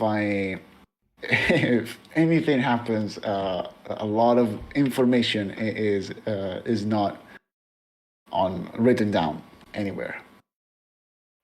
So basically, it's the soul of an artist with a big brain and a big memory, which is now starting to become like more scheduler, more like easier to make it. I mean, you do 40 things a day. I mean, it may help you for sure, but yeah, I still enjoy the process. Thank God it's live, so before switching to Italian, we can pick questions from the chat. Like, the chat is lovely. I mean, they, during this hour and a half, they could have done all the interesting questions about your life, about your jobs, about your streaming. And so this is the question from the chat: is it better pineapple on pizza or ketchup on pasta? Better? What's better? Yeah, what would you pick between those two? Pineapple on pizza. Fair. I mean, ketchup on pasta. I mean, what? No, not ketchup on pasta. It's incredibly unhealthy. At least pineapple is fruit, and it's not going to kill you. It's just a bad idea, but it's not going to kill you. Okay, so I'm asking our English friends, do not leave us. We will talk a little bit in Italian. Like, I will make a short conclusion right after. So, like, you can BRB, but you can also enjoy our Italian talk because, ragazzi, vi ho portato Nazzareno nel canale. Ma ci Parla credete? maccheroni. È pazzesco, è incredibile. Ma te l'aspettavo? Cioè, nel senso, io No, credo. no, io ripeto che secondo me non lo so, cioè a me fa piacere e tutto, però non me la merito sta cosa, però bene così, cioè, veramente come ti avevo accennato, c'è l'Italian Speedrun Community che è piena di gente fighissima e poi ci sono io, quindi per me boh, va bene, però non sono veramente nessuno, sono uno a caso. Faccio una valanga di cose, ma sono uno a caso. Quindi bello, cioè onoratissimo, però non sono questo granché. No, certo, No, che non me vabbè, l'aspettavo. ti capisco perché un po' anche tutte le persone che mi circondano e mi vogliono bene, a volte penso, boh, ma, ma boh, perché così tanto? Quindi, insomma, nel senso, è effettivamente così, magari tu non lo vedi perché ci sei dentro, però, vabbè, insomma, siamo qui in un Mm. podcast. Tu hai fatto un libro. Assurdo, ma come? Ma, ma quanto ti ha preso? Cioè, l'hai. Tra l'altro, punto esclamativo Nazzareno per avere il link dove si può comprare. Ma prima di tutto dici, ma è stato un progetto così veloce o ti ha preso Mm. anni? Allora, il primo libro è uscito nel 2018. Eh, contratto che era un imbroglio, casa editrice a pagamento, quindi tu paghi per pubblicare, puoi pubblicare quello che ti pare. Non guardano cosa hai scritto, non ti fanno critiche di tipo ma qui c'è una lacuna, ma gli errori di battitura. Quindi ho pubblicato un libro che era come l'avevo mandato io, quindi senza essere revisionato. Hanno corretto, hanno tolto le D a finale alle congiunzioni, che è una cazzata che fanno loro, vabbè, d'accordo.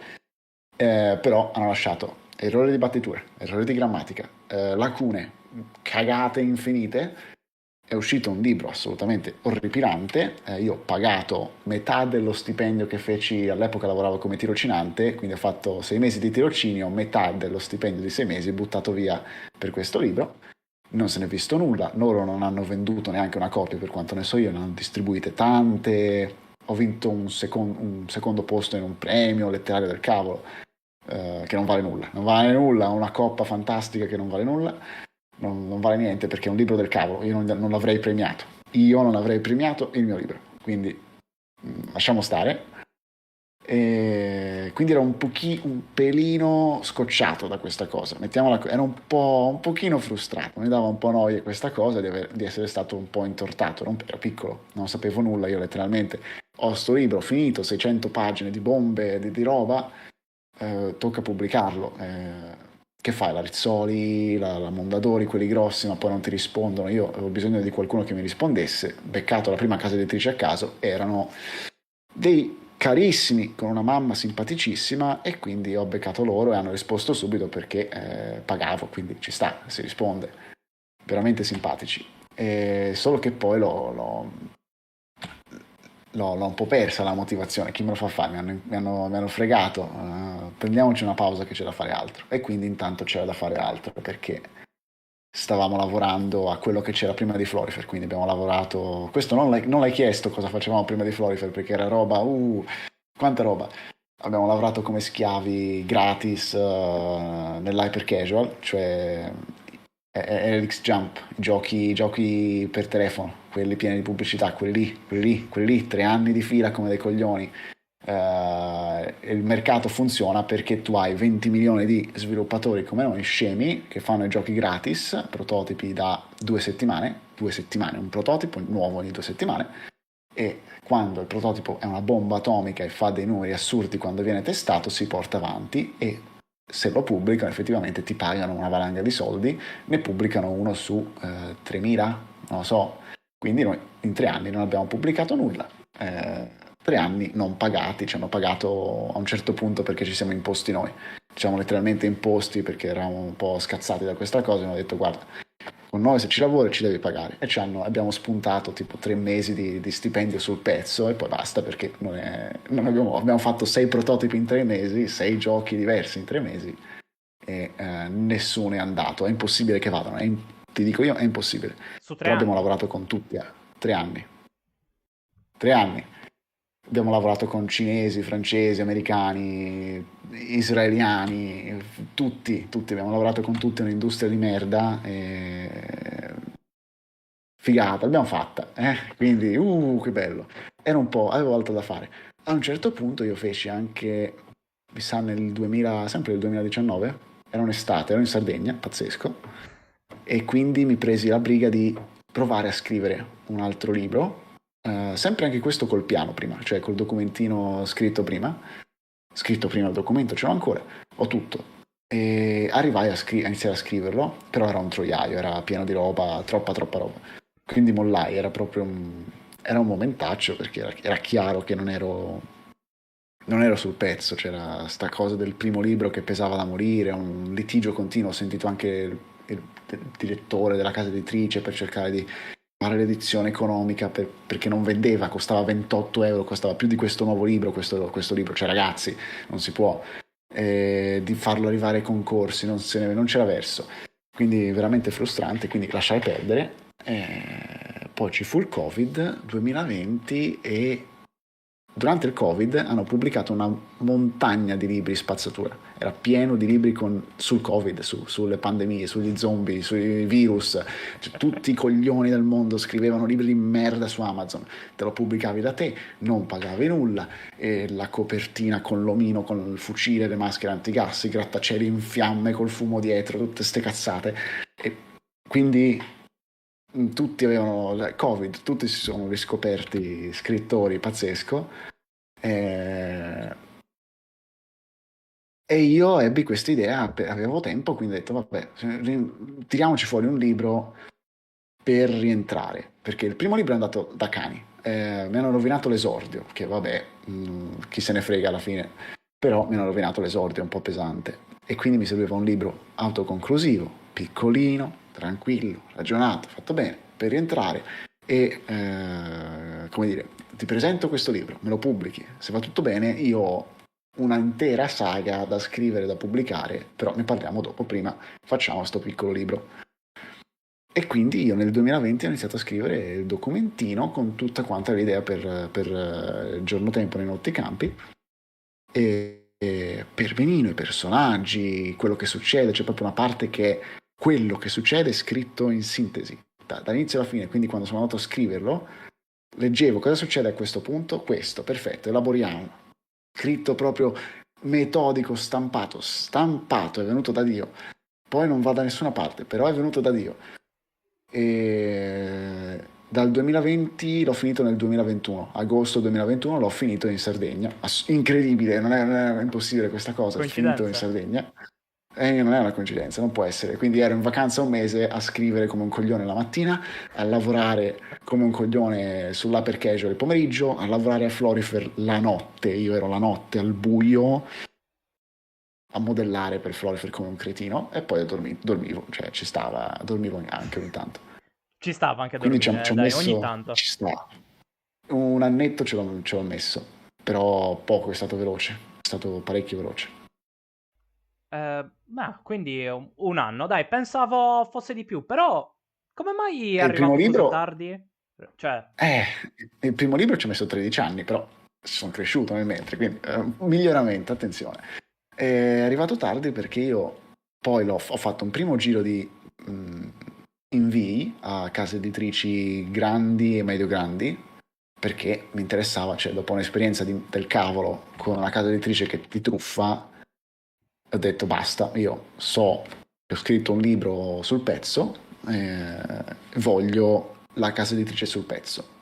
Quindi voglio la Rizzoli, voglio la Mondadori, voglio quelli grossi, e quindi ho mandato a loro. Loro non ti cagano, non ti rispondono, non ti dicono nulla, non esiste, non ne frega niente, non sai se l'hanno letto e non è piaciuto, non sai se l'hanno cestinato, non sai se lo sono dimenticato, non sai se hai sbagliato qualcosa tu nell'invio. Quindi io ho fatto la prima mandata, tipo, ma si parla di una quindicina di case editrici, non mi ha risposto nessuno. Seconda mandata un anno dopo, non mi ha risposto nessuno. E quindi ci ho messo un po'. A un certo punto è arrivato un ragazzo che ho conosciuto attraverso, attraverso le speedrun, attraverso Goof, giochi d'un fiato, e mi ha detto, guarda, io conosco uno che ha una casa editrice piccolina, se vuoi, se vuoi provare a pubblicare, ho detto, vabbè, si prova. Tanto ormai quelli grossi non mi cagano, quelli piccoli, quelli medi non mi cagano, tanto vale provare qualcuno. E per ora sta andando molto meglio, cioè insomma, è andata meglio. Vediamo, perché comunque il mercato non va, quindi tu puoi avere un libro, l'unica cosa di cui sono sicuro è che il libro è bello, non è detto che ti piaccia, non è detto che sia per te, non è detto nulla, il libro è tecnicamente bello, è tecnicamente bello, però esce in un ambiente del cavolo in cui non importa niente a nessuno, perché veniamo dalla cultura in cui i libri non hanno spazio e non ci sono stati libri sul pezzo in Italia, non c'è più, è finita l'epoca di Harry Potter, è finita, siamo già vecchi noi di Harry Potter. E quindi tutta quell'ondata, cioè dopo Harry Potter c'è stata un'ondata di romanzi fantasy per giovani adulti, per adolescenti, e andavano da morire perché la gente era sul pezzo, era appassionata alla lettura. E quella gente è cresciuta ora. E dopo non c'è stato nulla. In Italia e in generale, bah, nulla come Harry Potter. Quindi ho perso il treno, però ero anche, te l'ho detto, 20 anni in ritardo. E che si fa? Quindi tu puoi avere il prodotto più bello dell'universo, come per i videogiochi, però per i libri è peggio secondo me. Per i videogiochi io non mi aspetto di vendere neanche una copia di Florifer, però è un ambiente del cacchio, però è meglio dei libri, perché la gente almeno i videogiochi li gioca ancora. I libri no, i libri non importa niente a nessuno. E quindi, boh, si prova. beh, beh, però Però questa roba che ha dovuto aspettare 4 anni per pubblicare il tuo libro, non è che ho dovuto, è che cacchio fai al primo giro e non ti caga nessuno, neanche che ti dicono no, perché se dicono no tu puoi dire no perché, spiegamelo, almeno si parla, si migliora, non lo so, mi dici va bene, non si pubblica, ma mi spieghi. Il nulla totale, io la perdo la motivazione, quindi tra i due giri di mail io ho aspettato un anno e poi ho rispettato perché, cioè vabbè sì, ce l'ho lì il libro, ma e beh, e che si fa? E alla fine mi ha smosso questo ragazzo che aveva la casa, che conosceva qualcuno con una casa editrice. perché se no poteva continuare a rimanere lì il libro. Tanto non importa niente a nessuno. Beh, però, però c'è anche da fare una piccola considerazione. Mm. Il fatto che tu dica che è scritto bene, tu che mi sembri una persona abbastanza oggettiva, anche autocritica con te stesso, mi fa dire, anche prima di farti questa domanda, Mm. ragazzi, questo libro è interessante, punto esclamativo Nazzareno per acquistarlo. Ma a questo punto, visto che, ok, è scritto bene, è molto interessante perché comunque è un fattore non da tutti, è una roba che specialmente se vai con degli autori piccoli potresti non trovare. Ma vuoi No, darci anche un accenno assolutamente della no. trama? Così da Sì, dare... come no, già che ci siamo.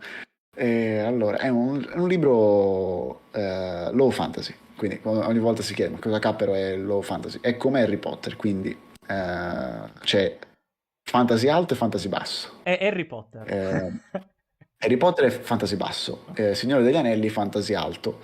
Mhm. La differenza è che nel Signore degli Anelli il mondo è magico, in Harry Potter la magia è nascosta e il mondo è normale. E questa è la differenza, proprio tecnicamente è questa. Quindi, Giorno Tempo è un romanzo low fantasy, il mondo è normale, e è ambientato in questa città così grigia, normale, banale. Ci sono questi tre ragazzini delle medie che sono, alla fine sono vicini all'esame di terza media e iniziano a scoprire queste porte magiche che si aprono la notte nelle loro case con delle chiavi sdentate che non avevano mai visto in giro, che trovano tipo attaccate al mazzo di chiavi dei genitori, così in giro per casa. E dall'altra parte di queste porte sono accessi a un parco dei divertimenti, una città dei divertimenti enorme che si chiama Notti Campi, in cui gli adulti vanno a divertirsi dopo il lavoro, quando sono stanchi. Finita tutto, io me ne vado in questo posto segreto che è solo per gli adulti e loro lo scoprono da bambini, quindi sono un po' clandestini lì. E vengono accompagnati da questo tizio che è quello in copertina, che si chiama Pumpkin, un tizio un po' così, rosa, e sembra solo il parco dei divertimenti, poi succedono cose, perché sì, e qui lo dico, spoiler, faccio lo spoilerone, pazzesco, è un libro su dei bambini, piccoli, su dei bambini, scritto per bambini, quindi semplice, italiano semplice, eh, rivolto a bambini, non è per bambini. Guarda me, ti pare che io scriva un libro per bambini? Non esiste proprio, quindi No. c'è qual quadra che non cosa sotto, però io non ti dico cosa. È un libro che anche per questo è pensato a tavolino e nessuno nella vita, nessuno nei prossimi 100 anni se ne accorgerà. Però questo libro, se tu lo leggi, secondo me, da adulto, da grande, ha valore perché è un libro, qui veramente me la suono e me la canto, poi la smetto, è una storia non per bambini, però scritta per bambini. Quindi il bambino ci vede una storia che funziona per il bambino. L'adulto, si spera che ci veda il sottinteso, cioè qualcos'altro, no? La storia che è nascosta. E qui sto veramente dicendo tutto, non l'ho detto neanche alla casa editrice. La casa editrice vi ho detto leggetelo, ditemi voi. Non mi hanno detto ma questa parte della trama che roba è, ma questa roba... Hanno apprezzato perché è un libro, anche qui non è un fantasy per bambini perché non ti spiega tutto, no? È autoconclusivo, ma non è che alla fine tutto è risolto, perché è una cosa più adulta, quindi ci sono cose che non te le dico, non c'è una risposta. E quindi mi hanno detto questo, sì sì, ah bello che non ci siano risposte a tutto. Ho detto, "Mm". Però non mi hai fatto non mi hai fatto le domande, tu editore, che mi aspettavo, tipo, qui che cazzo mi hai scritto qua, che non è, questa roba non è per bambini, questa che roba è? Non me l'hanno detto, quindi va bene, la speranza è che un giorno si vinca non il Pulitzer, il Nobel per la letteratura, chiaramente, e quindi saltino fuori le cose, no? Salti fuori il marcio e... vabbè, però non succede. Guarda, Naz, io sono veramente estasiato dall'idea Bene. perché mi sembra geniale. Wow, mi viene in mente anche un po' di Monsters and Co. Ti ha ispirato? Per caso? Bello Monsters non lo so, non c'entra a livello contenutistico, però è bello, cioè è un film dell'infanzia. Ero piccolino quando è uscito, quindi sì, cioè quello l'ho visto Toy Story. Sai, le Coraline direi, porte. come Monsters film. Co. Proprio ha il concetto della porta Per le che ti porte. porta... No, come per quello ti direi Coraline e la porta magica, Ok. il film, Madonna, quello pure, quello è folle, quello... Non ho ancora letto il libro, terribile, perché è un classicone, però il film era qualcosa di assurdo, pazzesco, in stop motion, veramente meraviglioso, e c'ha le porte. Cioè, in Coraline tu, la bambina va attraverso le porte, attraverso la porta e entra in questa dimensione parallela che è la stessa casa, però i genitori le vogliono bene, sono tutti attenti perché nella realtà sono tutti distratti dal lavoro, questi sono questi genitori finti, però tutti i personaggi attorno alla casa che le vogliono bene, sono tutti lì per lei, è tutto bellissimo, però hanno gli occhi a bottone, poi salta fuori che in realtà succedono, in realtà no. Eh, quindi quello sì, e non ci ho pensato, però a posteriori vai a rileggere, è Coraline, cioè non è Coraline, è diverso, però c'è questa cosa della porta, c'è questa cosa della bambina che va e trova un posto più bello e poi non è bello per niente, c'è qualcosa. Dalla chat chiedono se anche Lock and Key può aver ispirato, o magari se lo conosci, se può aver avuto un ruolo Non lo nel... conosco, Ok. non so che sia, cos'è? Neanche io farei commenti intelligenti al riguardo, però purtroppo non Ma penso come sia non una serie sai TV, cos'è? Lock and Key. No, non guardo serie TV, chi ce l'ha il tempo? Non Beh, c'è tempo. Non beh, fa, non certo. guardo neanche i film, ma io ho tanti di quei film che compro, non li guarderò mai, non c'è verso. No, tra 5 anni li guarderai. Tra Quando 5 per avrai 5 il anni successo che io vuoi, sono li morto, guarderai. tra 5 anni sarò morto, però va Promesso, bene. no. Sì, sì. Quindi, wow, giorno tempo nei notti campi, devo dirti la verità, ho anche pensato di chiederti come lo avresti venduto a un pubblico che non ti conosce, ma non te lo voglio chiedere Così. perché la No, così, trama e così. le premesse, ah, onestamente, sono state super convincenti. ehm, e quindi non solo per poi l'idea, ma anche... secondo me è un modo giusto di presentarlo. Ora non so con la tua casa editrice che campagna avete fatto, però mi pare che sia preparato. Perché no? Perché non andare su questa strada per pubblicizzarlo in qualche modo, qualche fiera? Lo so, no, no, infatti ci proviamo. Intanto abbiamo da fare presentazioni in librerie. Il problema è anche quello che deve arrivare gente che comunque il libro lo deve comprare.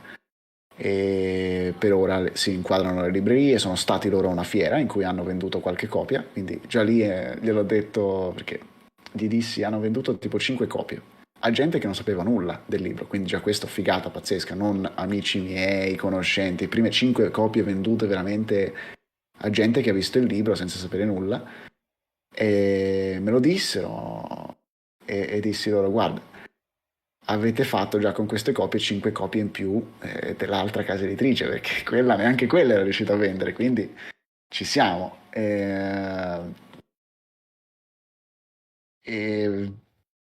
quindi è difficile arrivare alla gente, le fiere sì assolutamente, poi bisogna spostarsi, io ho il lavoro quindi mi posso prendere un giorno perché sono uno schiavo, però manca, cioè, poi devo guardare i soldi perché si va alla fiera di Milano, bello, si potrebbe fare, fiera di Milano? Torino, Torino.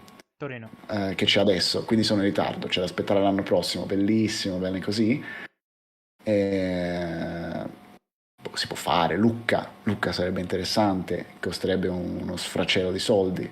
Joe Comics a Cagliari. Eh, il comics a Cagliari, come si chiama? Joe Comics. Joe Comics, come no? È un casino arrivare a Cagliari perché solo di aereo, vabbè, si può organizzare, posso sentire. Tanto ne approfitto e vengo a Cagliari, che è bellissima. Io sono stato a Cagliari a girarla 2 anni fa e a me è rimasto che è tutta in discesa. Boh, così, figata, con tutti i vicoli, è una roba assurda. È una città carina. Eh, poi non è carina perché tu dirai no, c'è gli accoltellamenti, le blatte, vabbè, succede, lo fa, è così, però è bella, vederla è carina. Poi c'è tutto il viale sul mare, è carina. è una città. Il problema è che comunque la casa editrice è piccola, non è la Mondadori che crede nel libro e dice vabbè hai 5.000 euro, andiamo, si parte. Bisogna stare attenti a come si spendono i soldi, e deve andare a un effetto valanga, cioè più vai, però bisogna partire. Assolutamente, ma Ehm, ti vedo nel giusto mood. Nel senso, non sono la persona che può dare consigli. Io al massimo sono quello che può dare supporto. E questo sicuramente te lo becchi tutto. Ma hai una copia fisica presso per mostrare così nello stream la copertina di Giorno Tempo nei Notticampi? Attenzione. Attenzione, Nazzareno è fuggito. Nazzareno è fuggito. Arrivo. Vai, ce l'ho. Il Ci ho signore pensato, Rosa. è rosa, eccolo lui, è lui. Ho pensato di portare anche, perché io ho anche il libro originale, altro libro, ho i fumetti. Evitiamo perché c'è tanta di quella roba, tu non hai idea. Io ero su Facebook con le graphic novel nel 2014 quando andavano le graphic novel.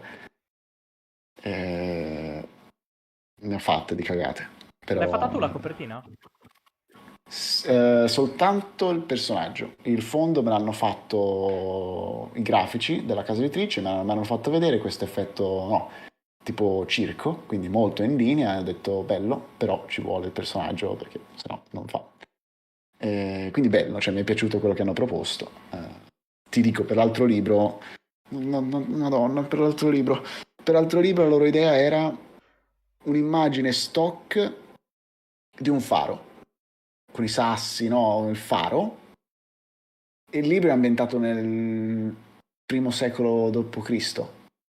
Che mi metti un faro moderno come una foto di un faro, ma che cazzo? Ma l'hai letto il libro veramente? E quindi le dissi: no, guarda, ce l'ho io una copertina disegnata, usate questa. Ma sei sicuro? Poi la volevano fare nera e io ho detto: no, no, bianco, bianco, perché è in linea col disegno. Effettivamente torna, vero? Vaffanculo, e faccio io il lavoro.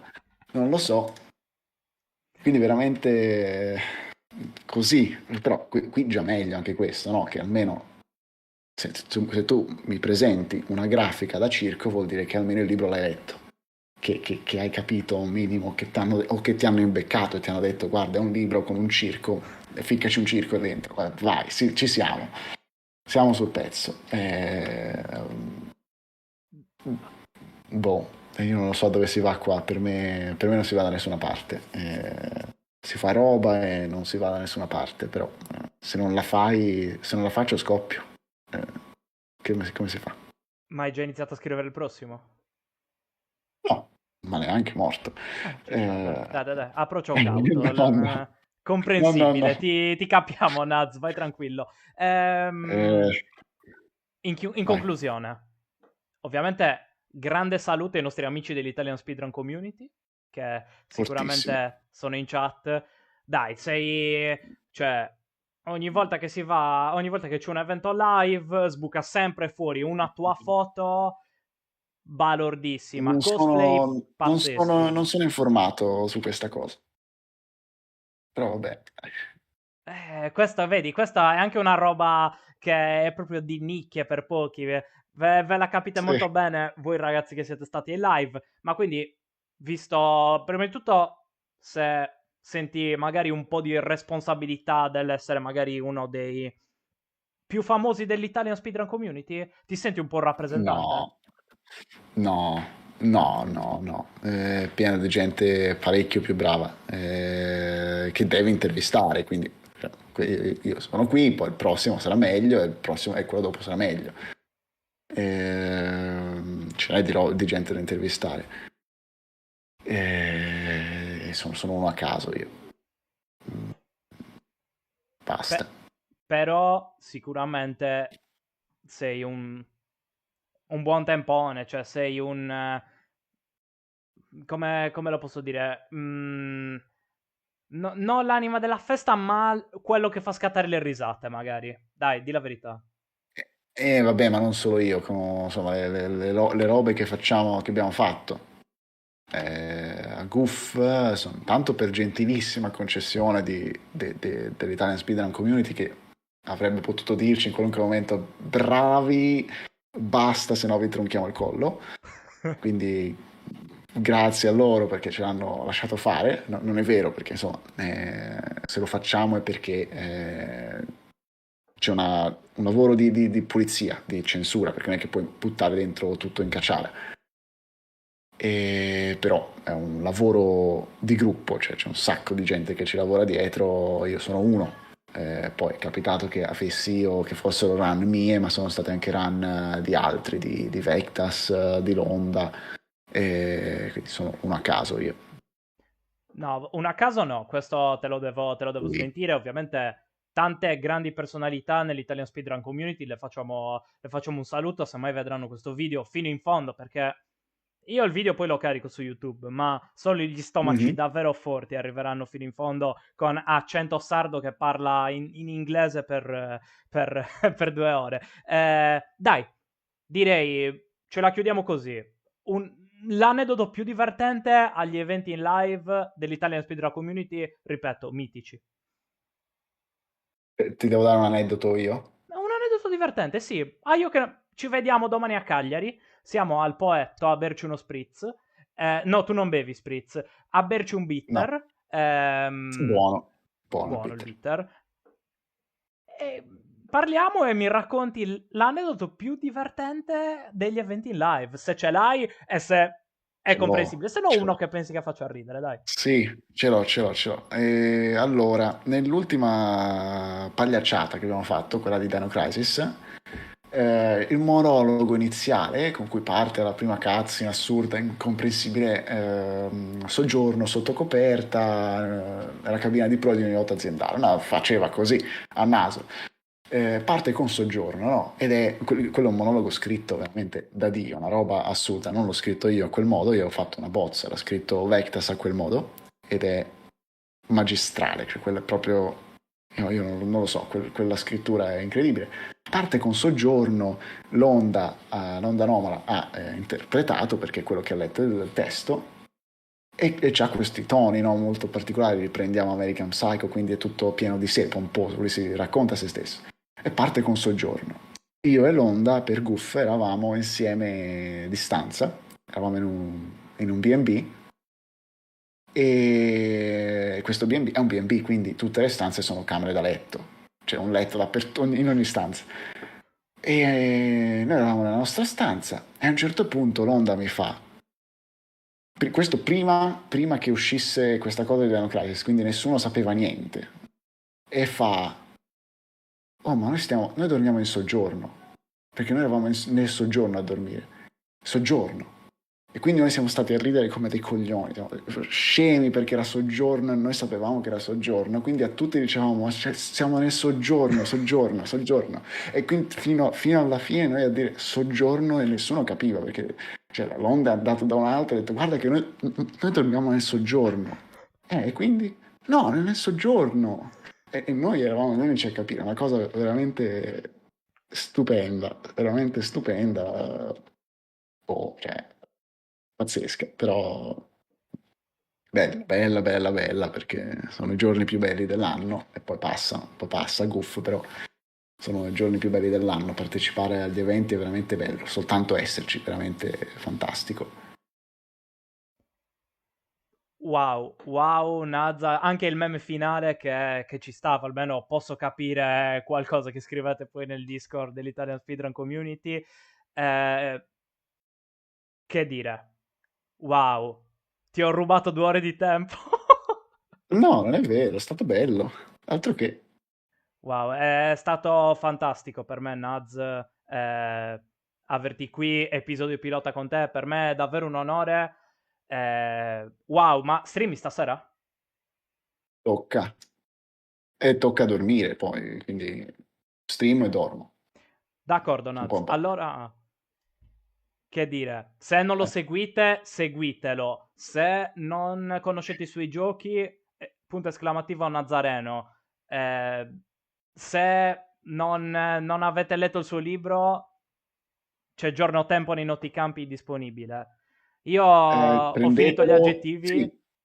Ma vai. Unica cosa, non prendetelo da Amazon perché vale la metà. Se lo comprate, cioè compratelo dalla casa editrice che è la Fox and Sparrows, è il catalogo, c'è il catalogo, lo comprate gratis, le spedizioni, tutto quanto, se siete in Italia. Perché su Amazon costa uguale, costa lo stesso prezzo, però passi dal distributore, quindi tu paghi lo stesso prezzo, per noi vale la metà perché arrivano meno soldi, arriva la metà dei soldi. Quindi eh, non vi cambia nulla, se lo dovete comprare, compratelo direttamente dal sito della casa editrice, per favore, pietà, perché sennò alla fine. Ehm, Però mi pare che stia andando quello, cioè ci sono stati acquisti su Amazon da estero fa, non fa spedire un casino. Quindi solo questo, poi Florifer su Steam, cioè c'è la demo, assolutamente lista dei desideri perché a voi, vostra mamma, chiunque abbia un account da voi, deve mettere in lista desideri perché aiuta con la visibilità, cioè non è una cosa a caso, è significativo metterlo in lista desideri.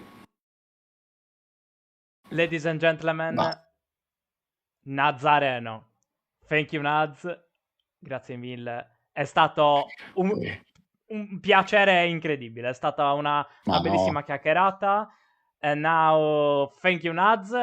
Turn on your stream. We'll see you there. And what else to say? Wow. What a talk. 2 hours of talk. First time doing a podcast. Whoa. Whoa, that has been incredible. If you didn't see the whole interview to Nazzareno, make sure to watch it on YouTube. I don't know if I'll publish it tomorrow or within a few days. Wow, wow, it has been so fun, guys. Nuts, sei ancora. Wait. Nuts, you're still here. Wait, I forgot to make you the last question. Ultima domanda in yeah. italiano. Dalla Vabbè. chat. Francesca Fagnani chiede: che belva ti senti? Che domanda è? Lascia Non lo so, perdere. so che è la domanda delle belve, che è quel coso dove ti intervista la tipa, ti fa questa domanda, boh, perché io non so le implicazioni di che belva sono, quindi molto difficile. Non lo so, Dai, una tartaruga, una una tartaruga. tartaruga. Una tartaruga. Che belle le Ok. tartarughe. Thank you, Nuts. Thank you. See you in your stream.